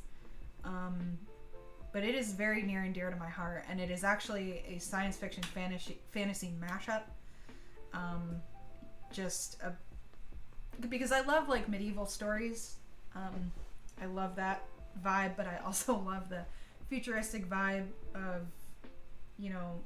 Star Wars, for example, of technologies that are unfamiliar to us. And I love that collaboration. So the story is a second medieval era. So it has new technologies, but we're kind of starting over again. So I keep going back to that book. It's one of my favorites. We need a Tay magnet. And then Texas Brooks is a Tay magnet. Got that right. Actually, kind of funny because a lot of our friends in real life have at least the last name Taylor, which is kind of funny. Yeah. So maybe I am. Let's see. Listen to Lana Del Rey. Yeah. Yeah, I listened to Lana Del Rey for a while. I go through phases with music. Yeah. Right now, I'm super into Middle Kids and the latest Killers album, which is absolutely unbelievably awesome. And I was not even a huge Killers fan. I always liked maybe one or two of their songs, but Brooke showed me their latest album, Imploding the Mirage, and holy crap, the sound is very nostalgic. Whoa, language. It's just, I'm sorry. It's a very nostalgic sound. I like it. But yeah, Middle Kids, Phoebe Bridgers, Snail Mail, I don't know. It just depends on the season almost too. Seasons, I get more inspiration around different seasons. Fall is the time that I do the most creatively. Summer, I tend to take a little bit of a backseat because I'm outside more. I like to be outside. And winter is just sort of a dead, I go into hibernation. Do I do any drawing myself? I did for years when I was a kid. And then I reached an age where I realized I really wanted to just focus on writing. That's what I loved, and that's what I was better at. So actually, my drawing has stopped literally where I stopped in age. I draw the way I do when I was like 14. And I just let this dude do all the drawing because he's great, and I stick to the writing. Hibernation gang. Yeah, exactly. Winter is for catching up on video games and rewatching Star Wars a lot.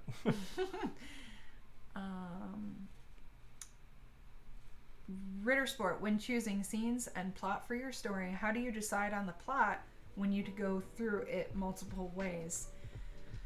You need to know your story's message. What are you telling your audience?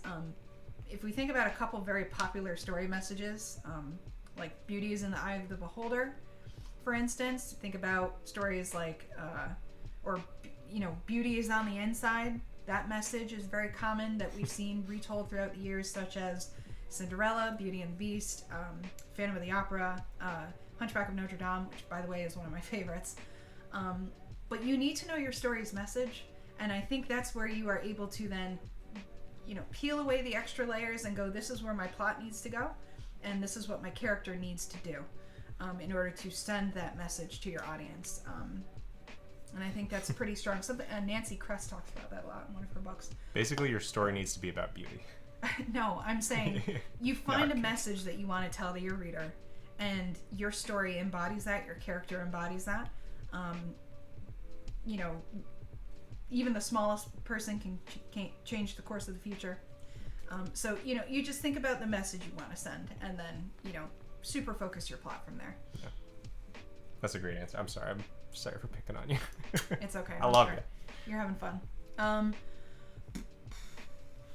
We have 8 minutes left of the stream, but the sale goes all weekend, by the way. If after the stream you guys want to head over and check out the beautiful virtual booth page that Tay has put together.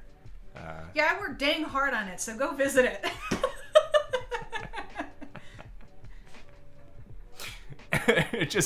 I'd love to see just this huddled group of a very sheepish, 130,000 subscribers, and you're just like, go.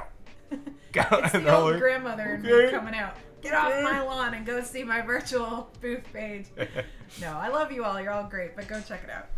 It was Tay's idea to put together that whole, character-specific pack and stuff, which I think is pretty cool. Like Jacqueline-specific and stuff like that. Tay, you mentioned writing under a pen name. Yay, sci-fi. What are the benefits to doing this as a writer? Boy, let me tell you, there are many benefits. First of all, I don't care to be famous at all. This is the extent of hey, here's my face that I care to share. And I think that comes with being a writer sometimes, is you really just don't want to be seen as much. You just want your story out there. So I used a pen name to keep myself private, my life, my being, my individual private from other people. And not like I expected my book to blow up or my books to get super popular or anything. But it just is so much better to have written under a pen name for reasons of privacy. And also, if I ever want to write something totally different and new, I can use my own name if I want to. And people won't be like, hey, what the heck? You wrote this science fiction novel. Now you're writing a child's story. What in the world? And they're Mickey Mouse, so that's why they sound like that. Yeah, you gotta watch out, because Mickey Mouse is out there trolling the web for new book listings. Like, the heck is this? Get some consistency in your output. So that's why a pen name is great. Disney's gonna flag our stream for copyright infringement. Honestly, Fab says, honestly, I know these tips are mainly for writing and drawing, but they are so applicable for any type of content creators. Any project that you are telling a story, these are perfect for. Fab, that's a great point. Oh, that's awesome. Thanks for supporting today, Fab. Yeah, thanks, Fab. This channel isn't just Brooks anymore because we now have Tay, and both of them make the channel complete. Oh. Aww, just like our marriage. Yeah, exactly. Our marriage, which only has Brooks in it, doesn't feel as complete. I love that Dennis is always giving extra answers and extra specifics and extra knowledge. Oh yeah, that's on everything. He anytime there's a making of and the the director's on screen going, yes, well, we use the white shot here. And then there's like a little pop-up that's like, for everyone who isn't this director. Yeah. All directors are French, by the way. It's their main export. From No Thing, do you have any advices on drawing better body shapes? Better body shapes or just more variety is... there's more than just the idealized or whatever, like, you know, fashion model or you know, bodybuilder guy ideal. Like, there's so many different body shapes out there. And you can also, this is something I was talking again about this interview that'll go live soon, so you'll see it. But shape is very forgiving. You can take the symbology and the ideas of a body, of 4 limbs and a head and, you know, chest, stomach, all that stuff, and fit it into incredibly wild silhouettes, right? Like, if I go like this, you'd be like, what are you doing? But then if I do the head and the, you know, the arm very quickly like this, you suddenly have a body. And it's like, okay, that's a character, right? Even though it's, you know, incredibly wild and out there. So you can go very crazy with body shape and then pull back. Cashew man. But you can always like go crazy out there and then pull back toward an amount of realism that you feel is comfortable. Sunday stream is going to be similar to this, Isaiah, but we might change things up a little bit. Yeah. Both of you are so nice and I love it. Aww. Thank you, Leo Devon 427. Leo Devon looks like a fluke from home, right? Mm-hmm. Yeah. Yeah, they look like this. They're like. Let me see anything in the Twitch that I might be missing. Okay, no, I'm pretty caught up there. Yeah, it's a fluke. Schmoke and Joe, after being bullied into checking out your virtual booth, I have to say it's excellent. Thank you so much. Good, now stay there. Alice Jones just looked at your virtual booth. It looks very nice. Thank you, guys. I do appreciate it. Now don't go to any other web pages today. You sit there and enjoy that one. Oh no, my laptop's lagging. I gotta go or it'll crash. Oh no. Renji Mikaira. Well, thank you for tuning in, Renji. Yeah, we'll see you Sunday. Goodbye. Favorite directors, French or otherwise? Alex Stockley. Denis Villeneuve. How about the one that you're dying to see now? Oh well, yeah, we just went one. Christopher Nolan for sure. Yeah, we'd like to see Tenet if we can safely. There's ways they're not the traditional theater experience that apparently we can try and execute, because I just don't feel safe going to theater with regular people right now. Ryan Johnson for sure. Just good stuff all around. Yeah, his stuff is really unique. And actually, so Denis Villeneuve, who's doing the Dune, if I'm not mistaken, is who did Arrival, which is another great movie. Oh, yeah. And just his directing style is really cool. And who directed Black Panther? Oh. Yes, Ryan Coogler. Yeah, I know. So sad. I know. It's like I forget about it, and then it comes back, and it hits, and it just stinks. Yeah. Chadwick Boseman. Yeah. What were we even talking I about? know, favorite directors. Sorry, yeah, favorite directors. Sorry. Pour one out for Chadwick. Who was the director for? Ryan Coogler. Yeah, he's Coogler, great. Yeah, he's great. He did the Creed movie. He's got a good style to him. I think I'm really blanking on specific directors, but anyone like that's just kind of being a little bit more bold in a time period of convention and safety when it comes to big movies, because studios, it's fear based whenever they make something that's similar to something else, and so when they take a risk on somebody who's got like a lot to say and a unique way of saying it, it's definitely refreshing. I wouldn't say like everything Nolan does is amazing. I'm not like one of those people that's like, Christopher Nolan's the only good movie director, but in general. What time is Sunday stream, by the way? I had no idea the stream was happening. I'm so happy I caught it. Awesome. Yeah, we mentioned it in this week's video, but I know not everyone watches every video. So 6 p.m. Eastern is when we'll watch it. A lot of people didn't even know the stream was happening. Yep. Ooh, I don't want to get into that. Oh. I'll turn into Hulk. Actually, I'll get very angry. I don't want to talk about that. The stream is about to end, so it'd be the perfect to me like, oh, you want to talk about Rise of Sky? You want to talk about the Rise of Sky? Technical difficulties. Not happy. Oh, I always see inklings in the background of your videos, Brooks. Yay. Did you play much Splatoon from Sangat? Oh, heck yeah. Definitely. Yeah, he loves Splatoon. Yeah. What game? He loves ketchup. He loves ketchup. We've been playing the new Avengers recently too. Yeah. That's been a lot of fun. Yeah. Even Clover trying to get likes online an is an everything adventure. bagel with Yeah. Shmia. Schmear. Yeah, no, totally. He, I think he would. Anything that is as spiky as him, he likes to eat. Yeah, you can click show on it. It just, I think it withheld it because it says die. The stream continues for 2 more hours, yeah. And another thing. Yeah, like, I know it's a controversy, whatever, like, I think that I'm not a sequel hater. I am just a very disappointed Star Wars fan in the 3rd one. That's it. That's all. That's we have. That's to all stop. we have to That's say. not we can't get. Yeah, we can't. Unregistered Hypercam 12. Is it okay if I don't stay very long on Sunday? It comes out late, and yeah. If you can just pop on and say hello and leave, anything. A lot of the streams that we've done before are the kind that have just they've either been like the afternoon for us and at like an ideal time for us to stream. But I thought by doing Friday morning and Sunday night, we would catch some people that can't otherwise. So it was great that you could come for this one. We'll catch some other people on Sunday night. That's good for them, and hopefully you'll stream more in the future. So wow, Lio Devon, I have 905 hours in Splatoon. Holy cow, Dude, that's you need amazing. to sleep some. Yeah, I know. Smokin' Joe, this has been great. Normally I hate live streams, but this is actually really nice. Thanks for being so pleasant and normal, guys. Yeah, make sure to smash that subscribe and hit that hype train going. Yeah. Live streams.